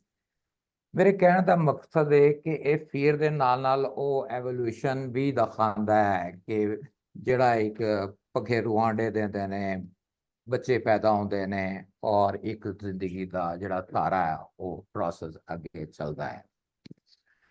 ਜਿਹੜੀ ਮੈਨੂੰ ਸਮਝ ਆਉਂਦੀ ਹੈ ਨਾ, ਕਿ ਉਹਦਾ ਇੰਨਾ ਜ਼ਿਆਦਾ ਜਿਹੜਾ ਝੁਕਾਓ ਜਿਹੜਾ ਹੈ ਨੇਚਰ ਵੱਲ ਤੇ ਲਿਵਿੰਗ ਦੂਜੀਆਂ ਕੁਦਰਤੀ ਛਾਵਾਂ ਵੱਲ ਹੋ ਗਿਆ ਨਾ, ਉਹਦੇ ਅੰਦਰ ਕੋਈ ਨਾ ਕੋਈ ਤਾਂ ਗੱਲ ਹੈ। ਮੈਨੂੰ ਜਿਹੜੀ ਸਮਝ ਆਉਂਦੀ ਹੈ, ਇੱਕ ਤੇ ਹੁੰਦੀ ਹੈ ਲੋਨਲੀਨੈਸ ਦੇ ਵਿੱਚ ਤਾਂ ਬਹੁਤ ਕੁਝ ਆ ਜਾਂਦਾ ਹੈ, ਲੇਕਿਨ ਇਹਦੀ ਇੱਕ ਸ਼ਕਲ ਹੁੰਦੀ ਹੈ ਅਲੋਨਲੀਨੈਸ ਉਹ ਸ਼ਕਲ ਹੁੰਦੀ ਹੈ ਕਿ ਜਦੋਂ ਇਨਸਾਨ ਦੇ ਇਨਸਾਨ ਨਾਲ ਕੋਈ ਇੰਟਰੈਕਸ਼ਨ ਨਾ ਹੋਵੇ ਔਰ ਉਹ ਆਪਣਾ ਦਿਨ ਲਾਉਣ ਲਈ ਬਾਕੀ ਸ਼ੈਵਾਂ ਵਿੱਚ ਮਗਨ ਹੋ ਜਾਏ। ਇਸ ਸੋਸ਼ਲ ਇੰਟਰੈਕਸ਼ਨ ਦਾ ਉਸ ਪਾਤਰ ਦੇ ਅੰਦਰ ਜਾਂ ਉਹਦਾ ਸੋਸ਼ਲ ਇੰਟਰੈਕਸ਼ਨ ਨਾ ਹੋਣ ਦੇ ਕਾਰਨ ਉਹਦੇ ਵਿੱਚ ਜਿਹੜਾ ਕੰਪਲੈਕਸ ਪੈਦਾ ਹੁੰਦਾ ਹੈ ਔਰ ਉਹ ਆਪਣੀ ਜ਼ਾਤ ਨੂੰ ਕੁਦਰਤ ਦੀਆਂ ਦੂਜੀਆਂ ਸ਼ੈਵਾਂ ਨਾਲ ਜੋੜ ਕੇ ਉਹਨੂੰ ਆਪਣੇ ਆਪ ਨੂੰ ਅਮਰਜ ਕਰ ਲੈਂਦਾ ਹੈ। ਬਹਰਹਾਲ ਬਾਕੀ ਲਫਾਜ਼ੀ ਦੇ ਹਵਾਲੇ ਨਾਲ ਤੇ ਬਹੁਤ ਮੈਚੋਰ ਨੇ ਜਿਹੜੀ ਗੱਲਬਾਤ ਇਹਨਾਂ ਦੀ, ਮਤਲਬ ਕਿ ਜ਼ੁਬਾਨ ਦੇ ਹਵਾਲੇ ਨਾਲ, ਔਰ ਇਹਨਾਂ ਨੂੰ ਮਜ਼ੀਦ ਵੀ ਲਿਖਣਾ ਚਾਹੀਦਾ ਹੈ, ਲੇਕਿਨ ਕੁਝ ਰਿਫਾਈਂਡ ਕਰਕੇ ਲਿਖਣ, ਕੁਝ ਥੋੜਾ ਜਿਹਾ ਵਾਜ਼ੇ ਕਰਨਾ ਚਾਹੀਦਾ ਹੈ ਕਿ ਜਿਹੜਾ ਕਹਾਣੀ ਸੁਣਨ ਵਾਲਾ ਹੈ ਬੰਦਾ ਜਾਂ ਜਿਹੜਾ ਕਾਰੀ ਹੈ ਉਹਦੇ ਪੱਲੇ ਜਿਹੜਾ ਨਾ ਕੁਝ ਐਸੇ ਇਸ਼ਾਰੇ ਦੇਣੇ ਚਾਹੀਦੇ ਨੇ ਕਿ ਕੁਝ ਪੱਲੇ ਪਵੇ। ਸ਼ੁਕਰੀਆ। ਬਹੁਤ ਸ਼ੁਕਰੀਆ ਸ਼ੇਖ ਅਫਤਾਬ ਜੀ, ਬੜੀ ਡਿਟੇਲ ਨਾਲ ਤੁਸੀਂ ਬੜੀ ਸੋਹਣੀ ਗੱਲਬਾਤ ਕੀਤੀ ਹੈ। ਤੇ ਜੀ ਮੈਂ ਇੱਕ ਕਮੈਂਟ ਕਰਾਂ ਸਮਿੰਦਰ ਜੀ? ਜੀ ਬਿਲਕੁਲ ਬਿਲकुल ਸਹੀ ਸਾਹਿਬ।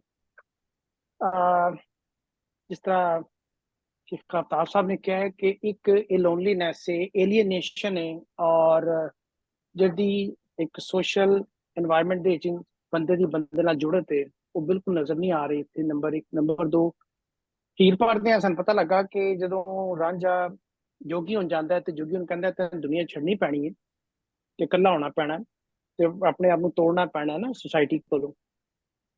वो कहंदा कि मैं तोड़न नूं तैयार हां, लेकिन मैनूं जीवन लई सोसाइटी का सहारा चाहिए है, मैंने रोटी चाहिए, मैंने दाल चाहिए, मैंने कपड़ा चाहिए है, मैंने जंगल च किसी नहीं पहुँचाना, ये वो सोसाइटी पहुँचाएगी जिसको मैं तो तोड़ना पे।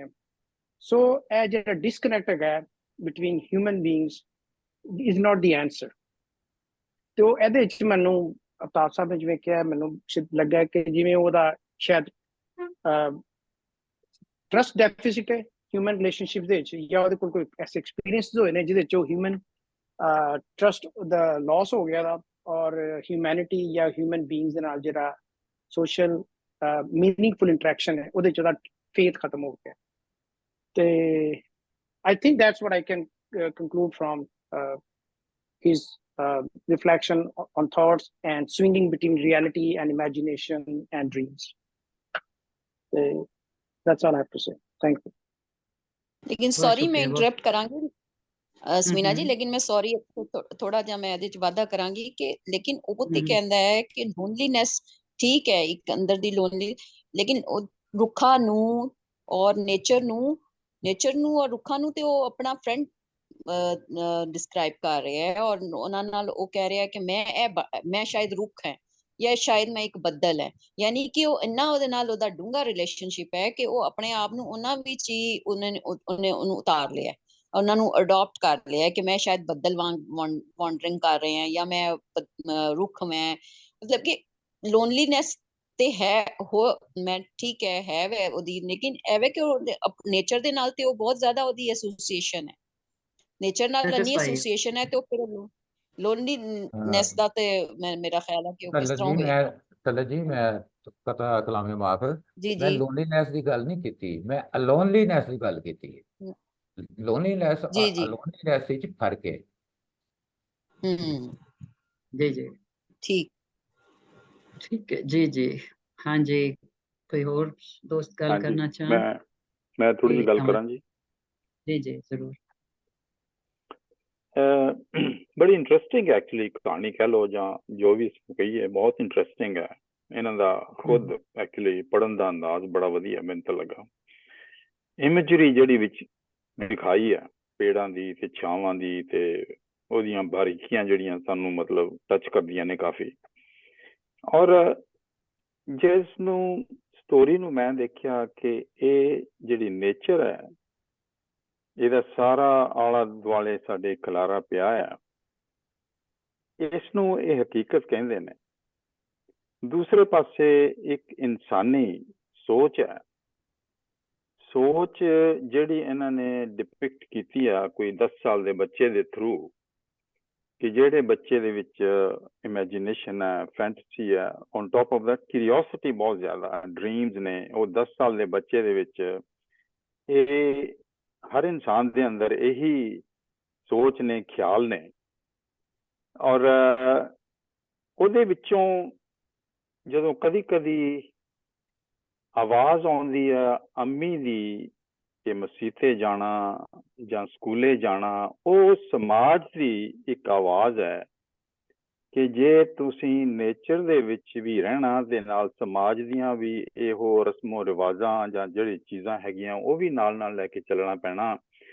ਸੋ ਇਸ ਕਰਕੇ ਮੈਨੂੰ ਇਹ 10 ਸਾਲ ਦੇ ਬੱਚੇ ਦੀ ਔਰ ਇਨਫੈਕਟ ਹਰ ਇਨਸਾਨ ਦੀ ਇਹ ਸਟਰਗਲ ਹੀ ਹੈ ਕਿ ਮੈਂ ਇੱਧਰ ਜਾਵਾਂ ਜਾਂ ਉੱਧਰ ਜਾਵਾਂ, ਕਿ ਮੈਂ ਕਿਸ ਤਰ੍ਹਾਂ ਡਿਸਾਈਡ ਕਰਾਂ। ਸੋਚ ਦੀ ਸਮਾਜ ਦੇ ਉੱਤੇ ਜਿਹੜੇ ਤਰੀਕੇ ਨੇ, ਜਿਹੜਾ ਸਮਾਜ ਉਸ ਸੋਚ ਨੂੰ ਬਦਲਣ ਦੀ ਕੋਸ਼ਿਸ਼ ਕਰ ਰਿਹਾ, ਉਧਰਲੇ ਸਾਈਡ ਨੂੰ ਜਾਵਾਂ ਕਿ ਮੈਂ ਟੋਟਲੀ ਫ੍ਰੀ ਕੇਅਰਲੈਸ ਆਜ਼ਾਦ ਇਨਸਾਨ ਹੀ ਰਵਾਂ। ਮੈਨੂੰ ਇਹ ਲੱਗਦਾ ਹੈ ਕਿ ਸਾਡੀ ਦੇ ਵਿੱਚ ਇਨਸਾਨੀ ਕਿਊਰੀਓਸਿਟੀ ਦੀ ਸਟਰਗਲ ਹੈ। ਇਹ ਜਿਹੜੇ ਪੈਂਡੇ ਨੇ, ਇਹ ਅਸਲੀਅਤ ਜਿਹੜੀ ਤੁਹਾਨੂੰ ਨੇਚਰ ਸਾਹਮਣੇ ਆ ਰਹੀ ਹੈ, ਉਹ ਆ ਕਿ ਜਿਸ ਨੂੰ ਸਮਾਜ ਹੌਲੀ ਹੌਲੀ ਮੋਲਡ ਕਰਨ ਦੀ ਕੋਸ਼ਿਸ਼ ਕਰ ਰਿਹਾ, ਉਧਰ ਨੂੰ ਜਾਣ ਦੀ ਜਿਹੜੀ ਸਟਰਗਲ ਹੈ, ਮੇਰੇ ਖਿਆਲ ਉਹ 10 ਸਾਲ ਦੇ ਬੱਚੇ ਦੇ ਦਿਲ ਦੇ ਵਿੱਚ ਆ ਰਹੀ ਹੈ। ਬਹੁਤ ਮਿਹਰਬਾਨੀ।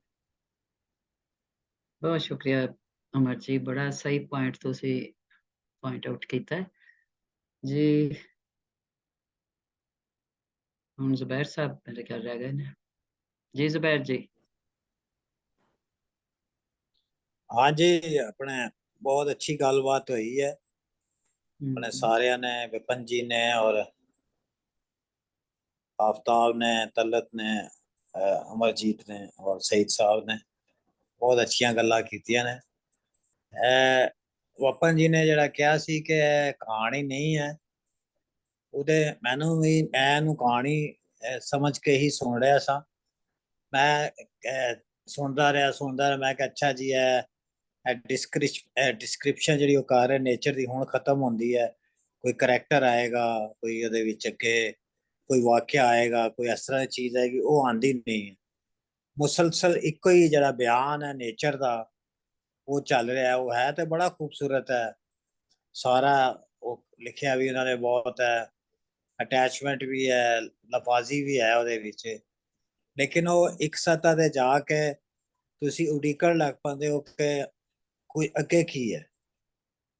ਹੈਪਨਿੰਗ ਕੋਈ ਨਹੀਂ ਹੈ ਉਹਦੇ ਵਿੱਚ, ਕੋਈ ਵਾਕਿਆ ਨਹੀਂ ਹੁੰਦਾ, ਕੋਈ ਉਹਦੇ ਵਿੱਚ ਡਰਾਮਾ ਨਹੀਂ ਹੈ, ਇੱਕੋ ਹੀ ਪਾਤਰ ਹੈ।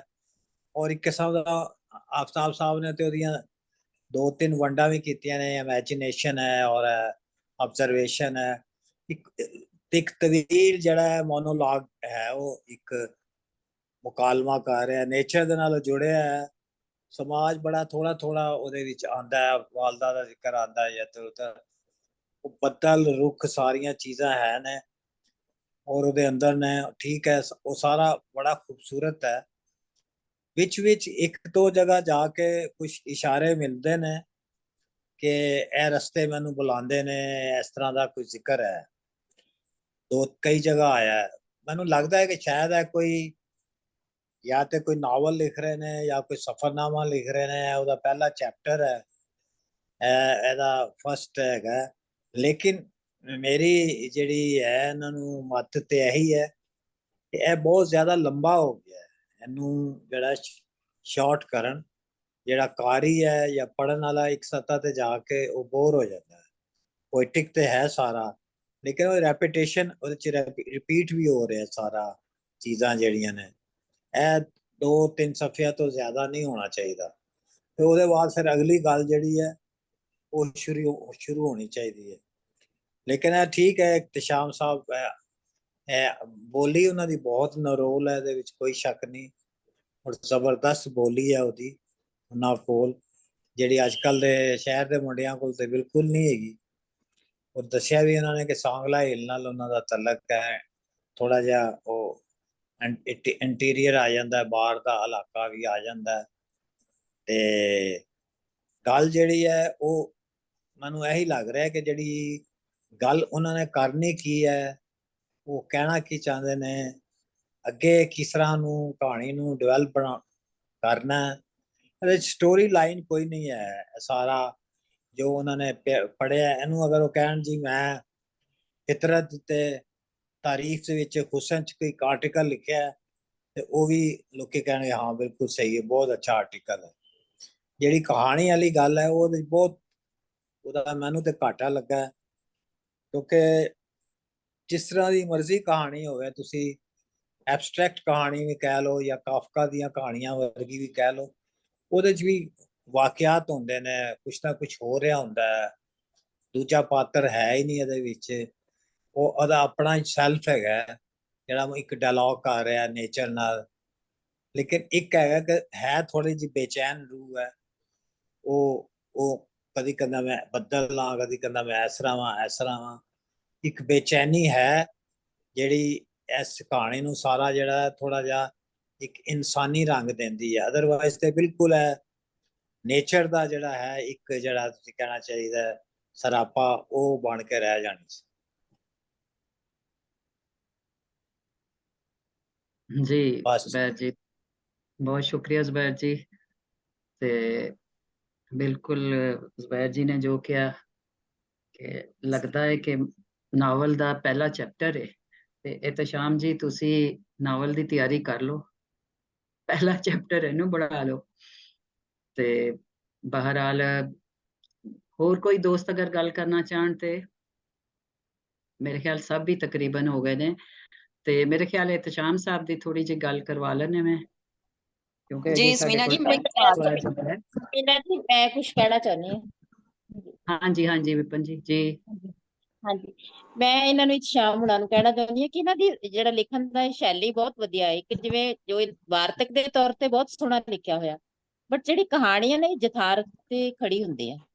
ਇਹਦੇ ਵਿੱਚ ਭਾਵਕਤਾ ਤੇ ਕਾਵਕਤਾ ਜਿਹੜੀ ਇੰਨੀ ਜ਼ਿਆਦਾ ਨਹੀਂ ਹੋਣੀ ਚਾਹੀਦੀ, ਔਰ ਪਾਤਰਾਂ ਦਾ ਭੇੜ ਹੁੰਦਾ ਫਿਕਸ਼ਨ ਦੇ ਵਿੱਚ, ਭਾਵੇਂ ਨਾਵਲ ਹੋਵੇ ਕਹਾਣੀ ਹੋਵੇ, ਪਾਤਰਾਂ ਦਾ ਭੇੜ ਹੁੰਦਾ, ਉਹ ਕਿਤੇ ਨਹੀਂ ਦਿਖਾਈ ਦਿੰਦਾ। ਸਿਰਫ ਇੱਕ ਸਿੰਗਲ ਪਾਤਰ ਜਿਹੜਾ ਹੈ ਨਾ, ਇਸ ਤਰ੍ਹਾਂ ਜਾਂ ਕਿਤੇ ਕੋਈ ਪਿੱਛੇ ਬੈਕਗ੍ਰਾਉਂਡ ਤੇ ਕੁਝ ਦਿਖਾਈ ਦੇਵੇ, ਇਸ ਤਰ੍ਹਾਂ ਦਾ ਕੁਝ ਨਹੀਂ ਹੈਗਾ। ਪਰ ਇਹਨਾਂ ਦੀ ਜਿਹੜੀ ਸ਼ੈਲੀ ਹੈ ਨਾ, ਉਹ ਜਿਵੇਂ ਕਾਵਿਕ ਸ਼ੈਲੀ ਵਿੱਚ ਵਾਰਤਕ ਦਾ ਜੇ ਟੋਟਾ ਗਿਣਿਆ ਜਾਵੇ ਤੇ ਉਸ ਦੇ ਰੂਪ ਵਿੱਚ ਬਹੁਤ ਸੋਹਣਾ ਲੱਗਾ ਮੈਨੂੰ।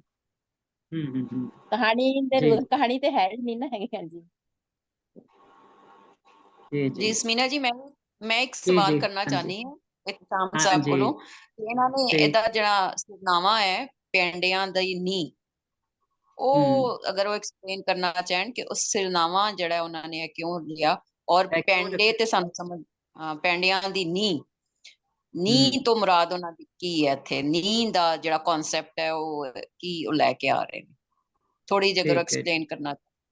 ਠੀਕ ਹੈ ਜੀ। ਇਤਸ਼ਾਮ ਜੀ ਤੁਸੀਂ ਜੀ ਸੁਣ ਰਹੇ ਹੋ ਮੇਰੇ ਮੈਂ ਖਿਆਲ ਤੇ ਤੁਸੀਂ ਜੀ ਮੈਂ ਥੋੜਾ ਜੀ ਬਿਲਕੁਲ ਸੁਣ ਰਿਹਾ ਗੱਲਬਾਤ ਵਾਂ। ਕਰ ਲਓ। ਠੀਕ ਹੈ ਠੀਕ ਹੈ। ਸੋ ਮੈਨੂੰ ਵੈਸੇ ਨਹੀਂ ਪਤਾ ਕਿ ਡੈਕੋਰਮ ਮੈਂ ਬਿਲਕੁਲ ਹੀ ਪਹਿਲੇ ਦਫਾ ਆਇਆ ਵਾਂ, ਤੇ ਮੈਂ ਖੈਰ ਫਿਰ ਵੀ ਇਹਨਾਂ ਨਾਲ ਥੋੜਾ ਜਿਹਾ ਬਿਆਨ ਕਰ ਦਿੰਦਾ ਵਾਂ। ਦੋ ਤਿੰਨ ਲੋਕਾਂ ਨੇ ਇਸ ਚੀਜ਼ ਨੂੰ ਨਾ ਰਿਵਾਈਜ਼ ਕੀਤਾ ਕਿ ਸ਼ਾਇਦ ਇਹ ਕਿਸੇ ਨਾਵਲ ਦਾ ਹਿੱਸਾ ਹੈ, ਜਾਂ ਅੱਛਾ ਉਹ ਨਾ ਕਿਸੇ ਹੱਦ ਤੱਕ ਠੀਕ ਵੀ ਹੈ। ਮੈਂ ਇਹ ਸ਼ਾਇਦ ਪਹਿਲੇ ਜ਼ੁਬੈਰ ਸਾਹਿਬ ਨੂੰ ਐਕਸਪਲੇਨ ਨਹੀਂ ਕੀਤੀ ਕਿ ਮੈਂ ਇੱਕ ਨਾ ਟਰੈਵਲੌਗ ਲਿਖਦਾ ਪਿਆ ਵਾਂ, ਜਿਹਨੂੰ ਸਫ਼ਰਨਾਮਾ ਅਸੀਂ ਆਨੇ ਜਾਂ ਪੰਥ ਬੀਤੀ ਪੰਥ ਪੋਥੀ ਕਹਿ ਲਓ। ਸੋ ਉਹ ਜਿਹੜੀ ਮੈਂ ਫਾਈਲ ਸ਼ੇਅਰ ਕੀਤੀ ਹੈ ਨਾ ਤੁਹਾਡੇ ਨਾਲ, ਇਹਦੀ ਸ਼ਾਹਮੁਖੀ ਵਾਲੀ, ਉਹਦੇ 'ਚ ਉਹਦਾ ਜਿਹੜਾ ਟਾਈਟਲ ਹੈ ਨਾ ਥੱਲੇ, ਮਤਲਬ ਇੱਕ ਇਹਦੇ ਉੱਤੇ ਲਿਖਿਆ ਹੈ ਨਾ, ਉਹ ਮੈਂ ਥੱਲੇ ਲਿਖਿਆ ਹੈ ਕਿ ਇਟਸ ਅ ਪ੍ਰੈਫਸ ਜਾਂ ਪ੍ਰੋਲੋਗ ਜਿਵੇਂ ਹੁੰਦਾ ਹੈ ਨਾ। ਅਸਲ ਦੇ ਵਿੱਚ ਇਹ ਮਤਲਬ ਇੱਕ ਵੱਖਰੀ ਮੇਰੇ ਤਾਈਂ ਜਾਂ ਮੇਰੇ ਖਿਆਲ ਨਾਲ ਮੈਂ ਇਹਨੂੰ ਇੱਕ ਵੱਖਰੀ ਲਿਖਤ ਵੀ ਮੰਨਣਾ ਵਾ, ਲੇਕਿਨ ਉਹ ਜਿਹੜਾ ਮੇਰਾ ਸਫ਼ਰਨਾਮਾ ਹੈ ਉਹਦੇ ਕੋਈ ਮੈਂ 600 ਸਫ਼ੇ ਤੇ ਲਿਖ ਲਏ ਨੇ।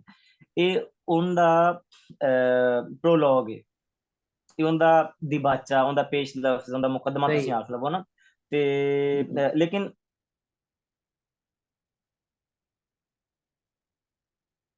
ਮੈਂ ਇਹਨੂੰ ਕਹਾਣੀ ਦੇ ਤੌਰ ਤੇ, ਮੇਰੇ ਵਿੱਚ ਕਾਲ ਆ ਗਈ, ਇਸ ਵਾਸਤੇ ਮੈਂ ਚੁੱਪ ਕਰ ਗਿਆ। ਤੇ ਉਹ ਅਗਰ ਆ ਰਹੀ ਹੈ ਨਾ ਤੇ ਫਿਰ ਕਹਾਣੀ ਹੈ ਸੀ। ਅੱਛਾ, ਫਿਰ ਇੱਕ ਦੂਸਰੀ ਗੱਲ ਕੀਤੀ ਗਈ ਕਿ ਨੀ ਕੀ, ਸੋ ਜਿਹੜੇ ਲਿਹਾਜ਼ ਨਾਲ ਇਹਨੂੰ ਲਿਖਿਆ ਨਾ ਕਿ ਦਿਬਾਚਾ ਹੈ ਜਾਂ ਪੇਸ਼ ਲਫ਼ਜ਼ ਹੈ ਜਾਂ ਪ੍ਰੋਲੋਗ ਹੈ, ਤੇ ਅਸਲ 'ਚ ਇਹ ਨੀ ਅਸੀਂ ਫਾਊਂਡੇਸ਼ਨ ਬਣਾਉਂਦੇ ਹਾਂ। ਤੁਹਾਨੂੰ ਸਾਰਿਆਂ ਨੂੰ ਪਤਾ ਹੋਣਾ ਹੈ ਜਦੋਂ ਦੀ ਮਕਾਨ ਦੀ ਉਸਾਰੀ ਕਰੀ ਦੀ, ਜਿਹੜੀ ਥੱਲੇ ਦੀ ਨੀਂਹ ਬੰਨੀ ਦੀ ਨਾ ਫਾਊਂਡੇਸ਼ਨ, ਤੋਂ ਪੈਂਡਿਆਂ ਦੀ ਨੀਂਹ, ਯਾਨੀ ਕਿ ਚੂੰਕਿ ਇਹ ਇੱਕ ਸਫ਼ਰਨਾਮੇ ਦਾ ਪਹਿਲਾ ਚੈਪਟਰ ਨਹੀਂ ਬਲਕਿ ਉਹਦਾ ਪ੍ਰੋਲੋਗ ਹੈ, ਯਾਨੀ ਕਿ ਜਿਹੜਾ ਜਸਟੀਫਾਈ ਕਰਦਾ ਪਿਆ ਕਿ ਅੱਛਾ ਇਹ ਸਫ਼ਰ ਕਿਉਂ ਕੀਤਾ ਗਿਆ, ਇਹਦੇ ਤੋਂ ਬਾਅਦ ਉਹਦਾ ਪਹਿਲਾ ਚੈਪਟਰ ਪ੍ਰੀਫੇਸ ਕਹਿੰਦੇ ਨੇ ਇਹਨੂੰ, ਪ੍ਰੀਫੇਸ ਕਹਾਂਗੇ। ਮੈਂ ਬਿਲਕੁਲ ਉਹੀ ਕਹਿ ਰਿਹਾ, ਪ੍ਰੋਲੋਗ ਜਾਂ ਪ੍ਰੈਫਸ ਕਹਿ ਲਓ ਤੁਸੀਂ। ਤੇ इस नींह तो मुराद वो अगे वाला सफर जिहड़ा करना है ये उनदी नींह है। ठीक अच्छा मैं थोड़ी Okay. जी चीज अगर मैनू टाइम देवो ना 1 मिनट ते मैं दस देवां कि मैं पिछले साल कोई तकरीबन 4 ਕੁ ਮਹੀਨੇ ਜਿਹਨੂੰ ਅਸੀਂ ਹਿਚ ਹਾਈਕਿੰਗ ਆਨੇ ਆ ਨਾ ਉਹ ਮੈਂ ਪੰਜਾਬ ਔਰ ਸਿੰਧ ਵਿੱਚ ਕੀਤੀ। ਉਹਦੇ ਚ ਸਾਰਾ ਸਾਡਾ ਆਲਮੋਸਟ ਸਾਰੇ ਹੀ ਪੰਜਾਬ ਜਿਹੜਾ ਸਾਡੇ ਵਾਲੇ ਪਾਸੇ ਨਾ ਲਾਂਦਾ ਪੰਜਾਬ ਤੁਸੀਂ ਆਖ ਲਓ ਉਹਨੂੰ, ਉਹਦੇ ਉਹ ਸਾਰਾ ਫਿਰਿਆ ਇੱਕ ਇੱਕ ਡਿਸਟ੍ਰਿਕਟ ਇੱਕ ਇੱਕ ਸ਼ਹਿਰ ਤੇ ਮੈਂ ਮੁੜ ਸਿੰਧ ਗਿਆ ਔਰ ਅੱਧਾ ਕੁ ਸਿੰਧ ਮੈਂ ਖਤਮ ਕੀਤਾ। ਉਹ ਮੇਰੇ 4 ਕੁ ਮਹੀਨੇ ਲੱਗ ਗਏ ਤੇ ਉਹਦੇ ਤੋਂ ਬਾਅਦ ਮੈਂ ਮੁੜ ਸਫ਼ਰਨਾਮਾ ਲਿਖਣਾ ਸ਼ੁਰੂ ਕੀਤਾ। ਅੱਛਾ ਉਸ ਸਫ਼ਰਨਾਮੇ ਨੂੰ ਜਿਹੜਾ ਇੱਕ ਮੁਸਾਫਰ ਦਾ ਸਫ਼ਰਨਾਮਾ ਹੁੰਦਾ ਹੈ ਉਹ ਜਿਹੜਾ ਕਿ ਉਹ ਹਿਚ ਹਾਈਕਿੰਗ ਹੈ ਔਰ ਉਹਦੇ ਚ ਬਹੁਤ ਸਾਰਾ ਰੋਜ਼ ਦਾ ਮੇਰਾ ਕੋਈ 50 60 70 ਕਿਲੋਮੀਟਰ ਪੈਦਲ ਹੁੰਦਾ ਤੇ ਇਹ ਉਹਦਾ ਨਾ ਕਿਉਂਕਿ ਦਿਬਾਚਾ ਹੈ ਤੇ ਹੁਣ ਸ਼ਾਇਦ ਚੀਜ਼ਾਂ ਮੇਰੇ ਖਿਆਲ ਨਾਲ ਜ਼ਿਆਦਾ ਵਿਵਿਡ ਹੋ ਗਈਆਂ ਹੋਣ ਇਹ ਦੱਸਣ ਨਾਲ। ਸਹੀ, ਠੀਕ ਹੈ, ਠੀਕ ਹੈ। बहरहाल एहतशाम जी ਤੁਹਾਡੀ ਬੜੀ ਅੱਛੀ ਲਿਖਤ ਹੈਗੀ ਹੈ ਔਰ ਬੜੀ ਜ਼ਬਾਨ ਤੁਹਾਡੀ ਬੜੀ ਮਿੱਠੀ ਔਰ ਬੜੀ ਰਵਾਂ ਹੈ। ਤੁਸੀਂ ਮਜ਼ੀਦ ਲਿਖਦੇ ਰਹੋ, ਸਾਡੀ ਦੁਆਵਾਂ ਤੁਹਾਡੇ ਨਾਲ ਨੇ ਔਰ ਤੁਸੀਂ ਆਏ, ਬਹੁਤ ਸ਼ੁਕਰੀਆ ਤੁਹਾਡਾ। ਔਰ ਸਾਡੀ ਦੁਆਵਾਂ ਨੇ ਕਿ ਸਾਡੇ ਨੌਜਵਾਨ ਜਿਹੜੇ ਨੇ ਉਹ ਆ ਰਹੇ ਨੇ ਔਰ ਆਪਣੀ ਮਾਂ ਬੋਲੀ ਦੀ ਸ਼ਾਨ ਵਧਾ ਰਹੇ ਨੇ ਤੇ ਬੜੀ ਅੱਛੀ ਬੜੀ ਜ਼ਬਰਦਸਤ ਗੱਲਬਾਤ ਹੋਈ ਹੈ ਤੇ ਮੈਂ ਆਪਣੇ ਸਾਰੇ ਦੋਸਤਾਂ ਦਾ ਸਾਰੇ ਮਿੱਤਰਾਂ ਦਾ ਬਹੁਤ ਸ਼ੁਕਰੀਆ ਅਦਾ ਕਰਦੀ ਹਾਂ ਤੇ ਫਿਰ ਮਿਲਾਂਗੇ ਕੁਝ ਦਿਨ ਬਾਅਦ ਨਵੇਂ ਖਿਆਲ ਨਾਲ ਤੇ ਨਵੀਂ ਲਿਖਤ ਦੇ ਨਾਲ। ਰੱਬ ਰੱਖਾ मीना जी रब रखा। ਰੱਬ ਰੱਖਾ। ਰੱਬ ਰੱਖਾ।